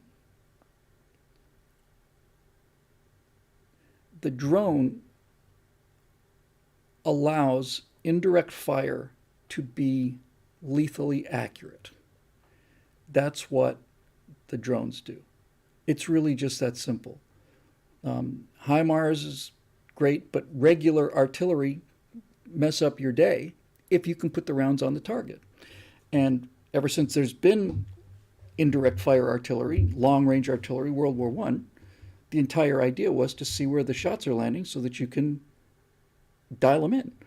The reason you had airplanes in World War I was you had airplanes because they could get behind the lines and get reconnaissance of positions and fly back pictures. And the reason you had fighter airplanes was to shoot down the reconnaissance airplanes. Balloons were great because a balloon you could call in the corrections in real time on a telephone, and because they were so valuable, they were the best defended targets, surrounded by anti-aircraft machine guns and fighter aircraft. That's why they were so damn important for the other guys to shoot down. The only reason there was air power in World War I was to look at the other guy, and the reason you had fighter aircraft was to blind the other guy. It's that simple, so the artillery could do the work. Artillery's gotten a lot more accurate, but that doesn't help if you don't know where people are. This off-the-shelf $200 drone is the ultimate artillery spotter. It's essentially invisible. It's instantaneous, and it's inexpensive and reliable. And like I say, it's virtually impossible to detect, let alone shoot down. I know they're making some efforts of it, but it doesn't matter. All of a sudden now, Ukraine has the ability to know where enemy targets are, individual targets, to the inch. I mean, to the inch. And that's what's changed the game. It's allowed the Ukrainians to know where the armor is so they can go at them with their anti-tank weapons. It's allowed the artillery to decimate formations when they wouldn't even know what road they're on, let alone what mile marker they're on. I've seen it again and again and again in this thing. I've just seen these drones just standing there, and they're just floating there, and they're just like saying, they're just correcting this stuff in, and it's like direct hits. Direct hit, direct hit, direct hit. It's like they're guided munitions. And, essentially that's what they are. What the drone has done is it's turned the artillery shell into guided munitions. The shell's not any different, but when you can get instantaneous feedback and correction, and you've got accurate artillery pieces, even though they won't know what they're shooting at until they see it. So that's been the game changer, is the reconnaissance advantage. The reconnaissance advantage is, nobody ever talks about reconnaissance. Reconnaissance, I would say probably, honestly, now I think about it, reconnaissance and morale are right up here. Supply is a close second. Nobody talks about this strategy and tanks and no. War's actually pretty simple stuff when this comes down to this kind of thing. You guys have to be willing to fight. Number one, you got to give them weapons and food. Number two, and ammo. And most importantly, you got to know where the bad guys are. And if you know where they are, modern lethality of weapons, and by modern I mean 100-year-old artillery, 1912, 1914, big guns with recoil mechanisms. Those are the killers. Those are the ones that do the, I don't know what the number of casualties in World War I were due to artillery, but it was something like 70-80% of the total deaths was combat deaths was artillery, right? So when you can put rounds on individual positions, even digging trenches doesn't help you. Watching those mortar rounds or rocket, well, I think there might be RPG warheads or something, but watching them drop these things into a sunroof or into an open hatch on a tank, or much more tragically, it's just hard to watch just because it's, if you have any humanity at all, watching them drop rounds into a trench. Trench is a great defense, man. If you've got artillery fire that's coming in this way, the chance of this thing hitting a direct hit is low. That's why there were so many trenches in World War I, and that's why the foxhole was a soldier's best friend.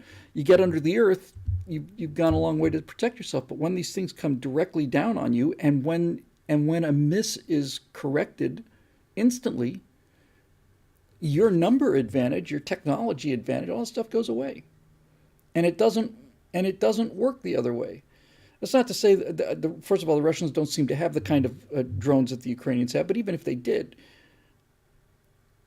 reconnaissance favors the defender because it allows the defender, who's essentially static, to hit moving targets, which are the incoming armor, and so on. So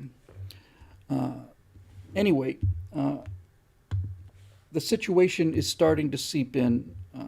The situation in Russia appears to be the report on the news, and it matches up with my personal experience, is that younger people who are familiar with the internet are completely against it and mortified by it and ashamed, not only terrified of it, but ashamed of it. And then older people whose information comes from state-sponsored TV are very, very different.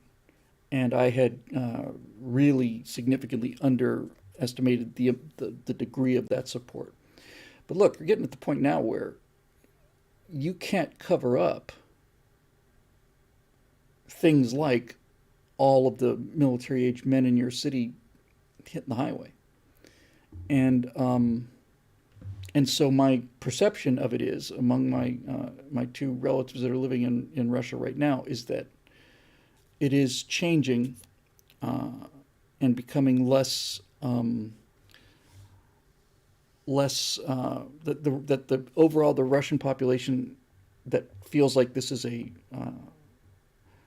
like a defensive war, which is what they were sold. Is they essentially were told that the Ukraine was staging ground for NATO's invasion of Russia, and that position seems to be weakening only because the casualties are mounting, and it's a strange war. The Civil War was the first war that had machine guns, first war that had balloons and first war really to use railroads. It was the first war that had a submarine. A lot of really first war that significantly used rifled mini balls and so on.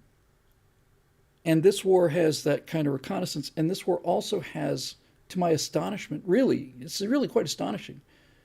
It's the first war that I'm aware of where a soldier can call home from his trench, and I'm seeing a lot of intercepted calls. Now, I understand that the intercepted calls that I'm listening to are coming from Ukrainian intelligence and therefore function as Ukrainian propaganda, but that doesn't negate them, and I don't think they're fake. They certainly don't seem fake. And so, look, it doesn't matter how strong your army is. It doesn't matter how well supplied you are. It doesn't matter even if your cause is just or not. If your guys in the army, all they want to do is run, you're going to lose that war. That's all there is to it. And if you're going to send large numbers of people that didn't want to be there when the first group of people went, then it's just going to collapse even faster. So now, I did hear, like I said at the beginning of the show, I don't spend much time at all listening to conservative commentators. I need to get my mind off of things. I don't want to be seen as, copying anybody or parroting anything, but I did hear Tucker Carlson make the case that the Biden administration has put Putin into a position where he either wins or is carried out of the Kremlin horizontally. And I only listened to a little bit of it, but it seemed genuinely insane foreign policy on the part of the United States. And that makes the whole the Ukrainians are essentially a tool of NATO or American power. It puts a little ground under that position.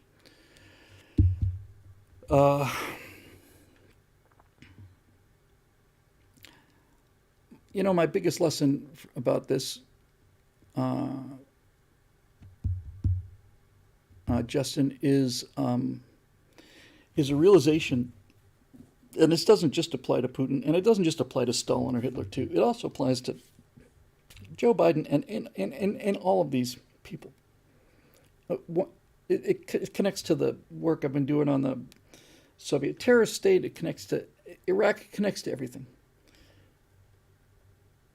It's amazing how much human misery has been caused by the ego of individual humans. It is the human tragedy. This is not a situation where the people of Russia decided to go to war with the people of Ukraine. And it almost never is that, right? I remember the Iraqi surrendering in Gulf One and realizing, how many of these people got killed because of Saddam effing Hussein, right? How many people died because of Joseph effing Stalin or Adolf effing Hitler or Vladimir effing Putin or whatever else you want to include? You want to include some American presidents in there? I would generally disagree because all of the conflicts since the end of World War II have been responses to socialist aggression. But even if you want to put American president's name in there, I don't care. Certainly all of the power grabs by Barack effing Obama, all of this stuff is from that defective human gene about needing to control people, right? The narcissism and the egocentric, it's just this idea that these human beings are tools for my aggrandizement. Yeah, Woodrow Wilson and FDR, absolutely. I will say that Woodrow Wilson and FDR did not start World War I or World War II, but there's no question that what they domestically was just them. Was just this whole Ukrainian war is a result of elitism, right? It's like this. Vladimir Putin and his cronies decided that they wanted something, so now everybody is going to pay for it, and so did Stalin, and so did everybody else. It's just it's not a modern thing. The 100 Years' War was a family quarrel. It was a little pissing contest, and as far back in history as you go, you just see even you think about like the Spartans at Thermopylae, right? It's like, okay, so they lost 300 Spartans and a number of Thespians as well, and a number of other people there, and then all the Persians that died and stuff. It's because of Xerxes and Darius and this diseased ego that they have, and Hillary Clinton, the whole war in Libya, the diseased, sick, frickin' psychopathical desire to control things, and this is it's not a problem, it's the problem. Is this mania for telling other people what to do. Let me see what my, we're going to go to page 2 here. We're not. This doesn't look good for the Facebook people, but it does look good for Billy, who said told his wife he'd try to do a short show tonight. He'll be lucky if we get this thing under 3 hours.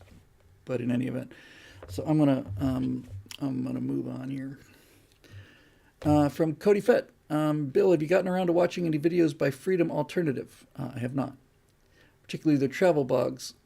There's nothing quite so invigorating as seeing how American values have been transplanted around the world and made everyone's lives better.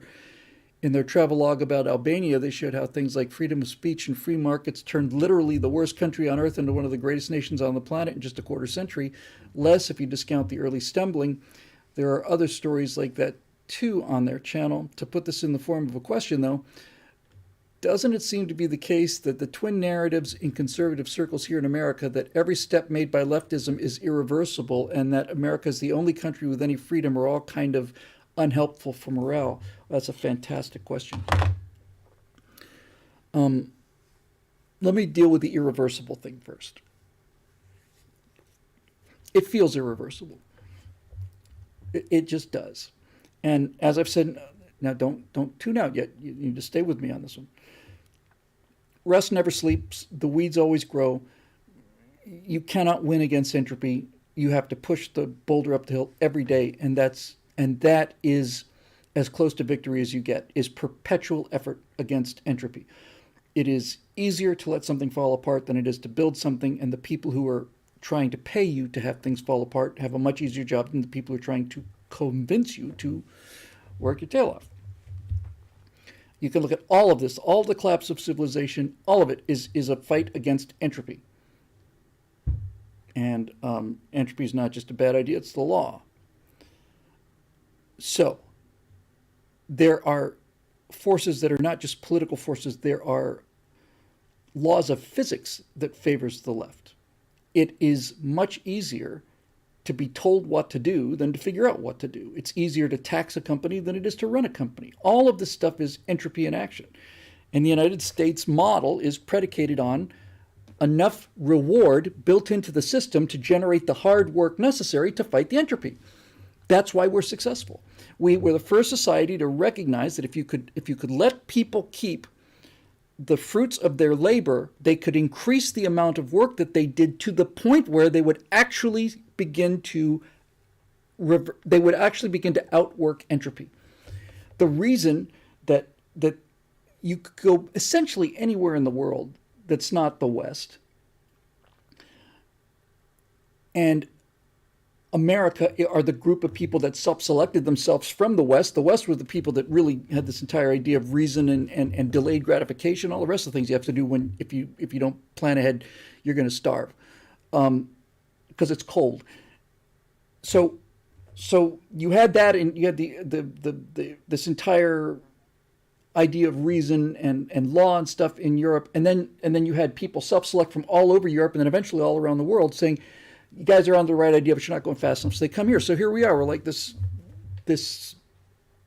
freedom creature, and we have to fight this entropy.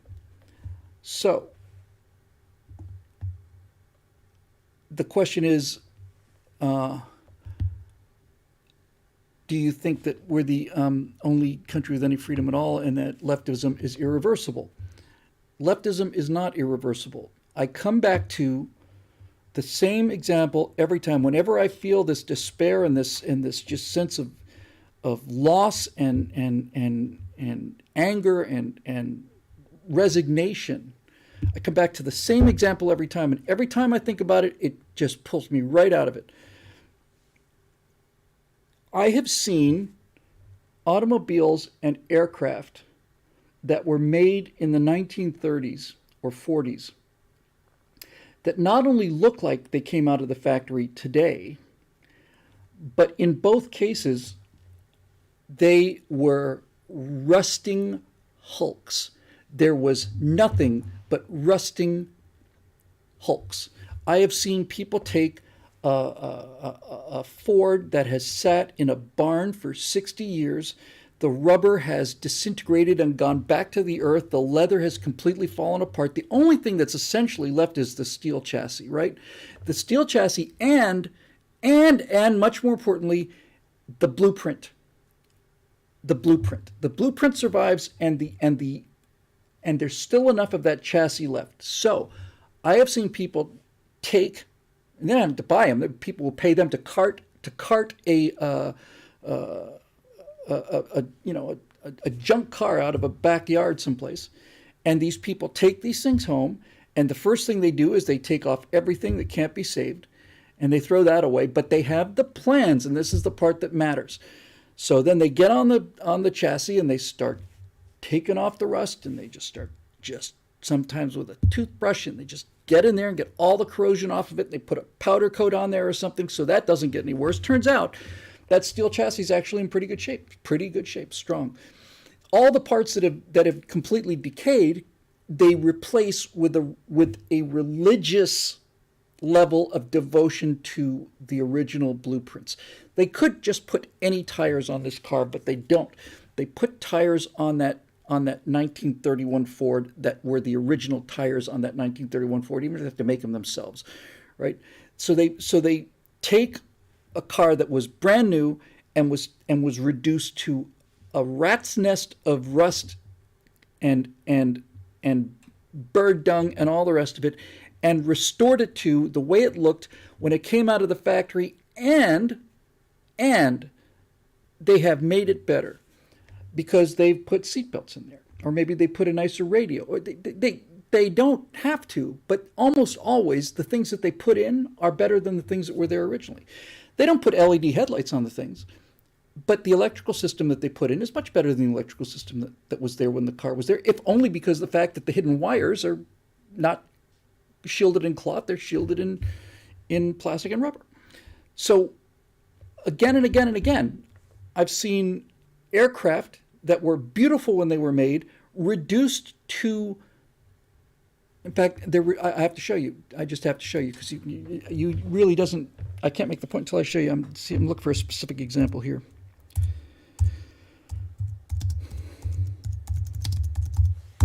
Those of you who think that the damage is irreversible, I need to show you something.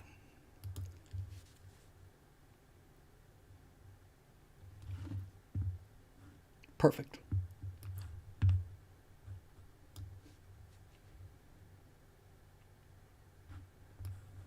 I'll show you 3 pictures.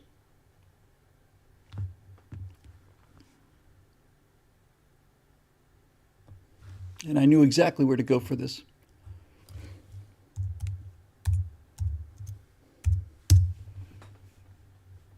I need one more. Give me 1 second.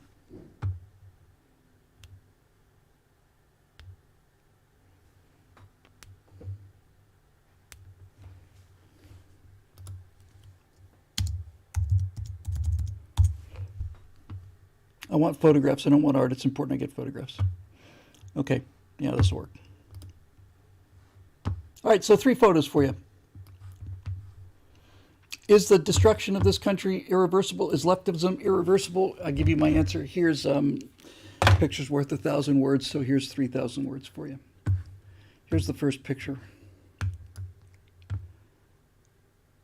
This is the P-38 Lightning. It's made by Lockheed. It was called the fork-tailed devil. It was a very effective fighter. It didn't have the glamour of the P-51 Mustang, but it was a monster, and everybody feared it. And that's what the P-38 Lightning looked like fresh out of the factory, which would happen to be in Burbank, by the way.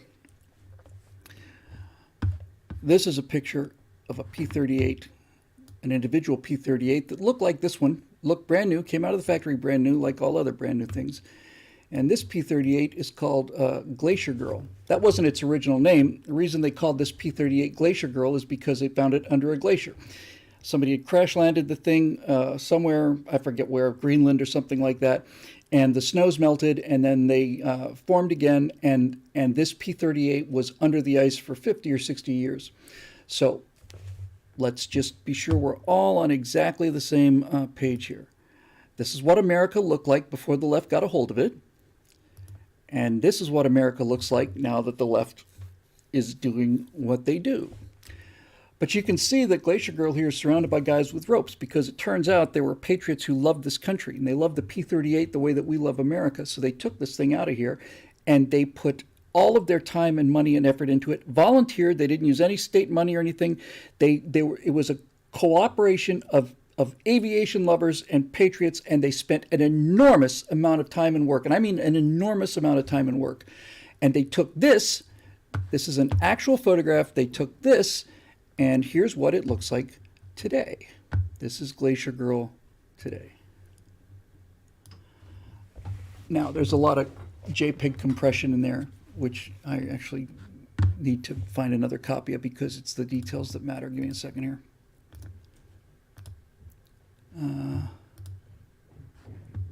Yeah. Sorry, I should have taken this one. I'll just bring in a higher res copy because you really do need to see the details. So, this is a little better. Here's Glacier Girl today. Okay, now, let's do it one more time, just for fun, because this point needs to be said so that you don't lose faith the way that they want you to lose faith. I'll just go through this whole thing again, just because this point needs to be hammered home. This is a brand new P-38 Lightning, probably built in the early 40s in Burbank, California. This is a P-38 Lightning that was ditched during World War II and then spent 50 years under the ice. It is essentially nothing but corroded aluminum and rusted steel. But the pattern is still there.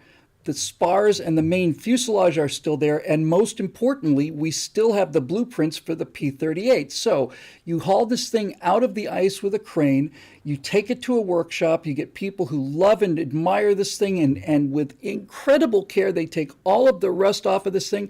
If an aluminum panel is so badly corroded that it cannot be saved, and I think pretty much all of these were of that same thing, you'd pop the rivets off of this aluminum panel, you'd bash it out till it was flat, you'd get the same grade aluminum that they used before, you'd cut the same pattern out, you'd rivet it in the same place, and you'd put it back on, and it's entirely possible that the final product, which is this,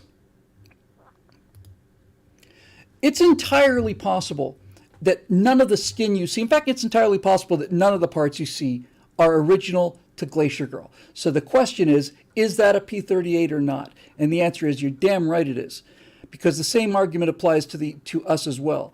Whether or not there are any original parts on that P-38, that is a brand new P-38, which has, by the way, inside it somewhere, I guarantee you, even if it's carried on the lap, somewhere in there is a GPS navigation system that's going to get that plane within a foot or two of where it wants to be, and that's nothing like what the plane had originally.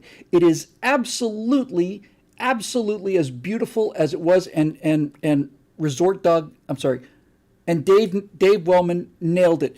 He got it exactly. The soul still remains. The soul of that piece of aluminum and steel there is a P-38, and it has been restored to that from this, which was allowed to decay from that. And if it turns out that none of those parts are original, that all of the aluminum had been carefully peeled off and reproduced, and then even the interior was reproduced, it doesn't matter. It's still a P-38 because I'm still Bill Whittle, and none of these cells are the same cells that I had when I was born. None of them. Right? Our bodies are constantly being regenerated. None of us have the same cells that we had when we were born. Now, certainly, since skin cells, those things just change in a matter of weeks. Your fingernails grow and you clip them off, but you still have fingernails. You have all of this stuff. You are not the material. You're the pattern. You're not the cells. You're the pattern. And the pattern of the P-38 we still have. And we have the pattern for the United States, too. So it's not a question of, gee, my God, it's irretrievably ruined. It's a question of, are we willing to do the work necessary to reverse the entropy and get this thing back into shape? And what you find about that is it gets much, much, much easier the more people you have. It is, honest to God, when you come right down to it, is just a simple question of man hours. Here, look, I found a new picture. Sorry.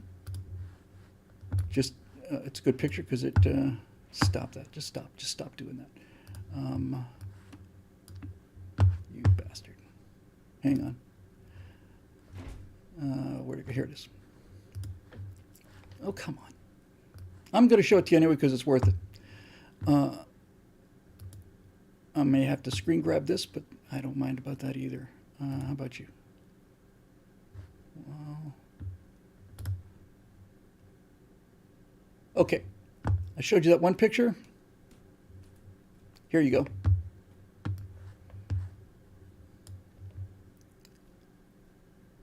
Do it. Yep. Same airplane. This is Glacier Girl.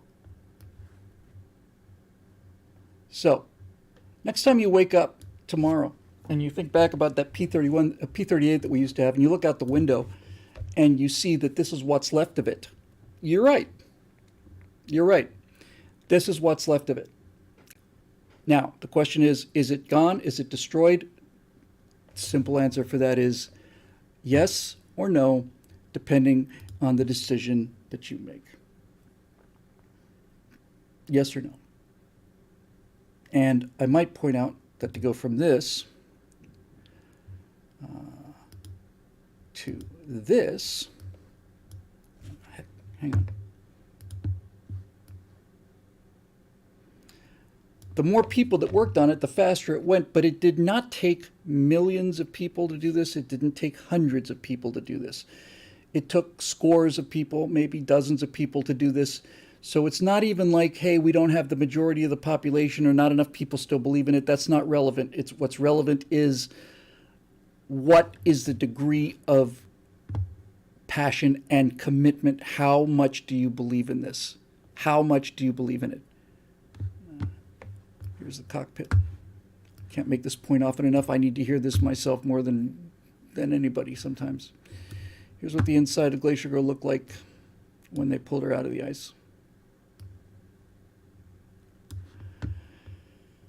Let's see, I have an interior shot of it today anywhere. This would be the last one just for fun. And by the way, it's not just Glacier Girl. There's hundreds of airplanes and thousands of cars that this process goes through. It's a question of willpower. It's like that. My favorite line in Apollo 13 is at the very beginning when he's looking up at the moon. They just watched the landing of Neil Armstrong, and Lovell's out there watching. He's drunk on the lawn chair. He's looking up at the moon, and he says, "So we landed on the moon." He says, "Wasn't anything particularly magical about it. We just decided to go."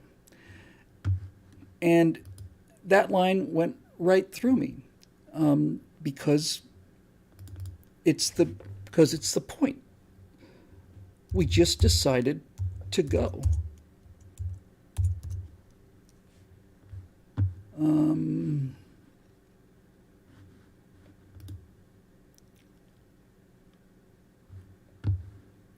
I don't know if this is actually Glacier Girl, but I can guarantee you that the inside of Glacier Girl looks like this now. Again, this is a P-38 cockpit. I don't know if it's Glacier Girl's, but I guarantee you that the interior of Glacier Girl now looks like this. Brand new. Brand new. So yes, the country's in deep trouble. And yes, all of the stuff is being destroyed. And yes, there's a lot of wreckage out there. So the question is it gone forever? Is the future gone? And the answer is yes or no, depending on what you decide in the moment. So maybe that's why we do shows like this here. Yes, somebody have asked about getting, in fact, I need to do this. Apparently just tapping on the table creates a tremendous amount of noise because this thing's on the thing. I've got a mic stand, and Scott mentioned it to me, and as usual, I forgot. So I'm going to write that one down too. And I think I can get rid of that. I have no sense of it. I have no idea I'm making those kind of noises, but apparently it's, like you said, loudest thunder. All right, let's see. What else we got?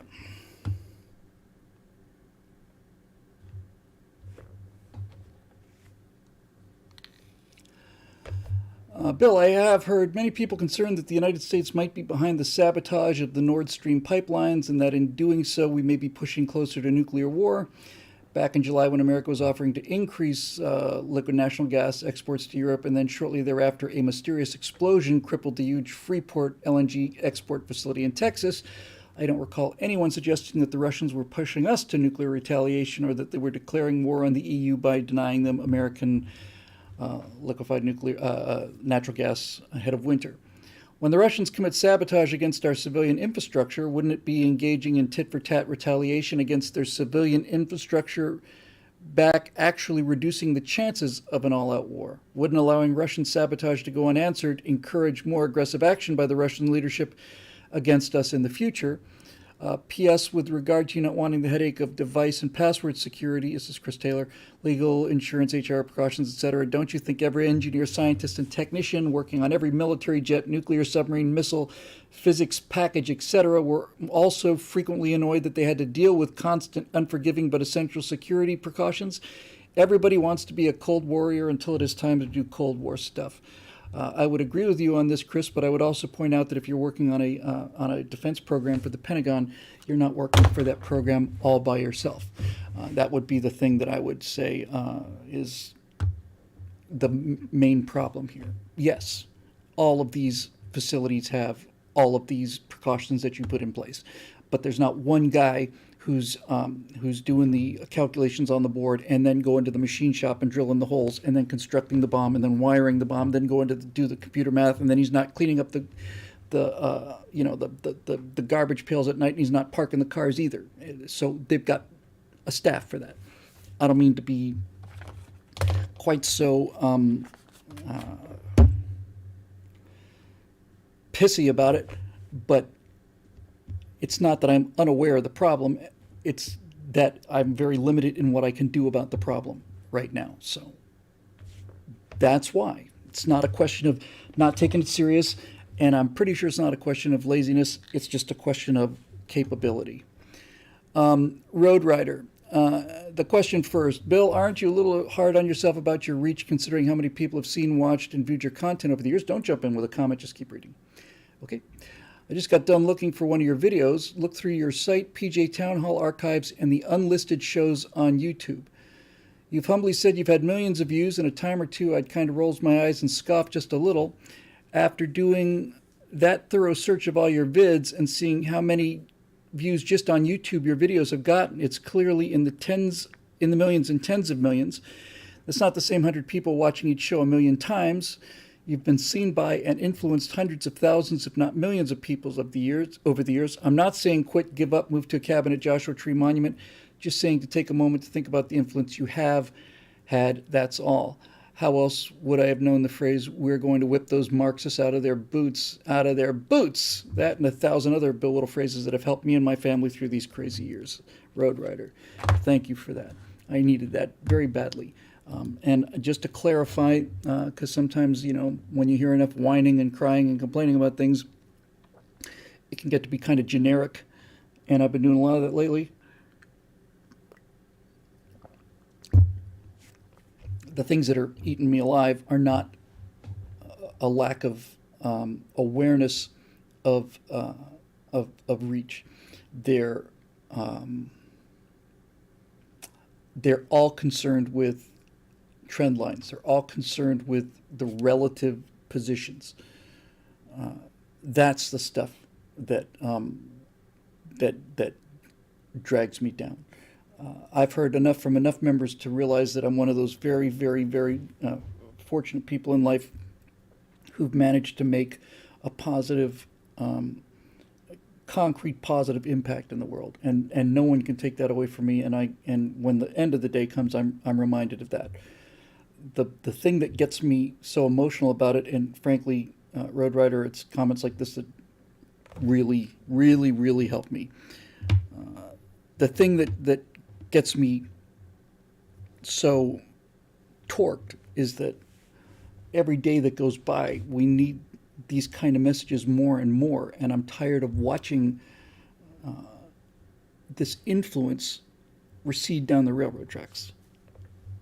It's like the darker it gets, the more I want to get in the game, and that's not what the trend lines are doing.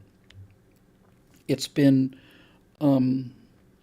a combination of things like intention. There's no question in my mind at all, none, because I've heard this from so many people, including pop culture people who just. That's a great line, by the way. Tiki Rocket said, "Can't you just be whelmed instead of overwhelmed?" Yeah, I suppose I could dial it back to whelmed. There's no question that a lot of this has to do with intentional tampering by people who have no business tampering with any of this stuff and we need to get into the whole YouTube algorithm things again. It's not just me, it's a lot of guys and a lot of pop culture channels and all the rest of it. But the thing I've noticed is that these tech people, especially, are masters of psychology, not because they're particularly smart, but because they have so much data to chew on. For example, there's no doubt in my mind. Look, this is an important thing to understand. I know that pretty much everything I say is being monitored and analyzed. I know that if I put in just the tiniest clip of a TV show, YouTube will instantly flag that video. I mean, the tiniest little clip. That means that the entire show is being scanned by algorithms and looking for things that match their database. So I have no doubt whatsoever that big tech is on some level analyzing everything I say on the Stratosphere Lounge. It doesn't mean that there's a guy in a room someplace with a headphone on listening to what I say with a little notebook, right? This is the thing. We're all being spied on, and it's nothing personal. They're not interested in what I say. They are very interested in what the reaction is to what I say, and the reaction is to the keywords I use. I may be wrong about this, but I feel it's an important thing to understand. They're not out to get me. They're out to get the message. And because they can process so much data and they have so much granularity, it's become clear to them just through me complaining about things, and not just me, everybody else. Every time I talk to Zoe on the air about it, whatever, every time Zoe sends an email about it to somebody, it's clear to me that they have learned quite a long time ago that the best way to demoralize people is to not shut them off, it's to shut them, not even to shut them down. It's not to turn them off, it's to lower them to the point where they can tell that they're still out there, but that they no longer have any reach, which essentially means no longer any impact, which essentially means no longer any purpose. Right? That's it. The people that do this kind of messaging, whether it's political messaging, comic book messaging, whatever, they do it because they got something to say. And if nobody's listening, then it doesn't take long for you to realize that this is a waste of time. And this is the thing that's this is the monkey that's on my back, is watching this process happen and trying to figure out the best way to fight it. Now, one way to do it would be to do a firewall every week. It wouldn't work. And the reason it wouldn't work is because they take an awful lot of work. And if those things continue to get the drop in views that they continue to get, then it's just what's the word? It's too obvious. It's too obvious a target for them, right?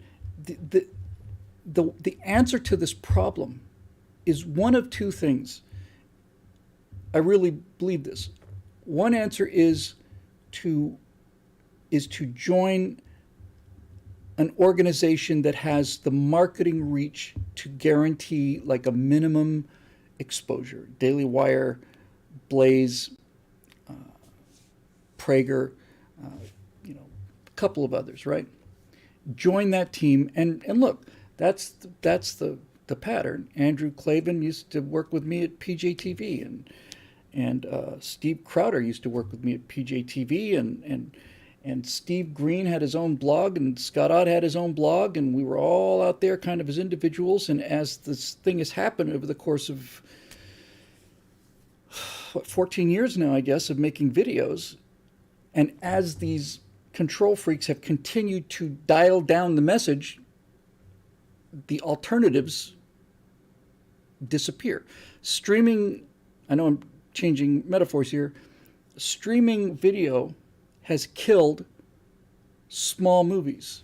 It may have killed all movies, but it's definitely killed small to medium movies. Nobody goes to a theater now to see a little movie. They might still go to the theater to see a blockbuster because of the big screen and the audience thing and stuff.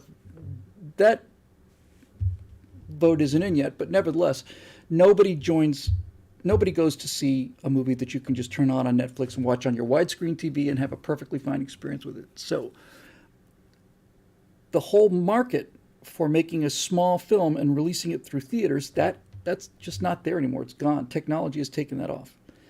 So now, now the question is, okay, so what do we do in the new market?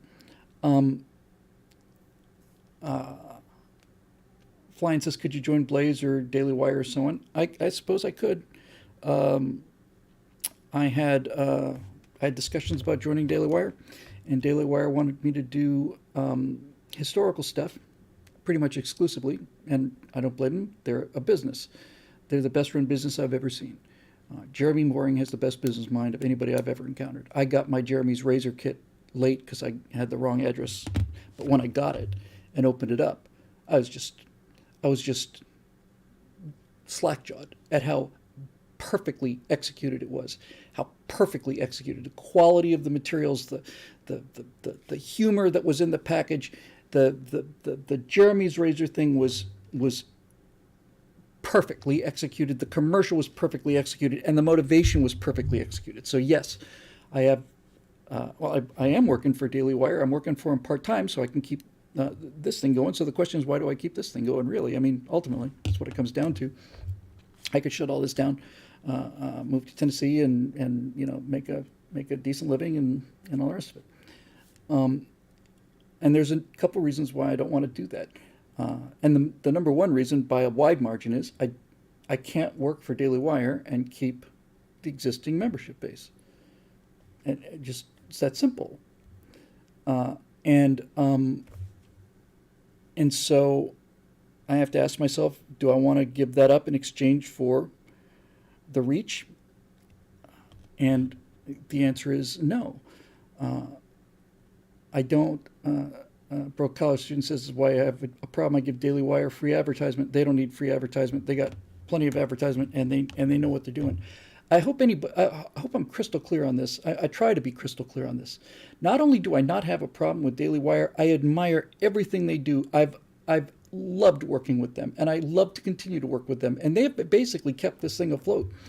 I mean, the members have kept this thing afloat, but when the thing gets just soggy enough for I get a little lift, it's Daily Wire that keeps us going here. So now Bart's Treasure says you should get YouTube viewers onto an email list. Now this is the kind of solution would actually work. I mean, you got to know something's wrong when you put out a video and the video gets 4,000 views and you look at your subscriber number and on YouTube it says 190,000 people have clicked a button saying, send me Bill Whittle stuff. 190,000 people. And it gets seen by 4,000 people? This is one of the things that they did with the whole Bell thing, right? What they realized was, hey, a lot of these, before Google took the part about don't be evil out of their mission plan and said, you know what, actually, we've changed our business model, we're going to be evil. Why else would you take don't be evil out of your mission statement? Because they did. That's a fact. So somewhere around the time that Google took out don't be evil and purchased YouTube, and they started to get evil, they realized that, oh my God, before we came in and started trying to control the culture, a lot of these conservatives had large numbers of subscribers back when we were running an honest business. So what they did was they basically made the subscription button obsolete by adding the bell. The subscription button, when you subscribed, the 190,000 people that pressed that button because they wanted to hear what I had to say. And they didn't like that. So what they did was they said that even though you're subscribed to Bill Whittle, we're not going to send you his videos. We're not going to put them in front of you like you asked for unless you go back and resubscribe and hit the bell. And that's how they got away with it. And no matter how many times we ask people to hit the bell, they know that it's going to be a % or two, right? And nobody knows what the numbers are, whether the numbers are true or not. I had a discussion about this yesterday with somebody who has a little bit of insight on these things. And I said, look, I want to know, there's no question that YouTube's messing around with my audience, right? My question is very, very, very specific question. If I see that this video, whatever video, got 5,000 views, does that mean that 5,000 people viewed it? I'm not asking about whether or not that was influenced by algorithms. I already know the answer to that question. What I want to know is that number accurate? And this person said to me that she had personal experience watching closely and watching her numbers on a particular video go down. In other words, 6,329, and then a few minutes later, 5,914. That they've seen this happen. So that, that helps. Honestly, I think all of my problems in the world, and yours as well, because of this effect that this is having on me, if I could get the actual numbers, and I found out that these firewalls were doing 200, 300,000 views, like the minimum that they used to be doing, I'd be cranking these things out. And I just don't believe that's true. I just think that it's been targeted and would have been eliminated, except that eliminating it wouldn't have the same crushing effect as watching people like walk away from it. So, I haven't gotten any speaking engagement offers since I did that favor for what's her name? Went up and did a fundraiser for the Republican candidate for Illinois, and result of that was for them to call me a scientific racist and distance themselves from me and my speaking engagements, which used to make up at least half of my income. In 2013, the first 26 weeks of 2013, I went out 23 of those 26 weeks. And since then, nope. Eric Blake says, Bill, we also have to point to the fact that you want your cultural stuff to be seen by people outside the conservative circles, but DW keeps its movies, etc., behind a paywall, so it's only the choir that will see them. Yes. So, look, I've had offers, or at least not offers, but at the very least I've had feelers for conservative terrestrial radio talk shows since 2011. As a matter of fact, the first person ever talked to me about public speaking wanted me to go on the road with this stuff, and that was in 2009. And I always say no because that is it's an irreversible commitment. My best work lies somewhere else, and not only that, the reach of that work is orders of magnitude greater. And not only is it a bigger reach, but it's a bigger reach to the people who need it. And so I cannot walk away from that. I could, but I don't. I won't. So here I am. Right? Here I am. I'm in a world where the stuff that had been successful before is no longer successful, and the stuff that I want to do that will be successful is a bitch of a hill to climb, especially when if I could take a year off, or even a few months off, and I mean off, like off, I probably could get from here to there, but I can't. So I just keep getting up and doing it and working on it, and now I just need a little time just to recharge my batteries and run out of energy. But I can get from here to there. There's no big gaps in between it. Oh, there you go. See, this is why I feel like sometimes I just shouldn't get out of bed. Kettlefish says, I feel like you're just ranting about the same thing you ranted about last week and the week before. You're absolutely right. No, you're absolutely right. And I'm acutely aware of this. I do nothing now but sit and complain about the same thing every time, and it just owns my entire headspace, and that's not interesting, and it's not informative, and it doesn't do any good for anybody. So I think I'm going to go home like I was saying I would 2.5 hours ago. This show is made possible by the members at BillWhittle.com who continue to put up with all this nonsense. We're very grateful to those people on a continual basis. All of us here are. And I suppose we will see you Monday night for the Stratosphere Studios right here, and we'll see you then.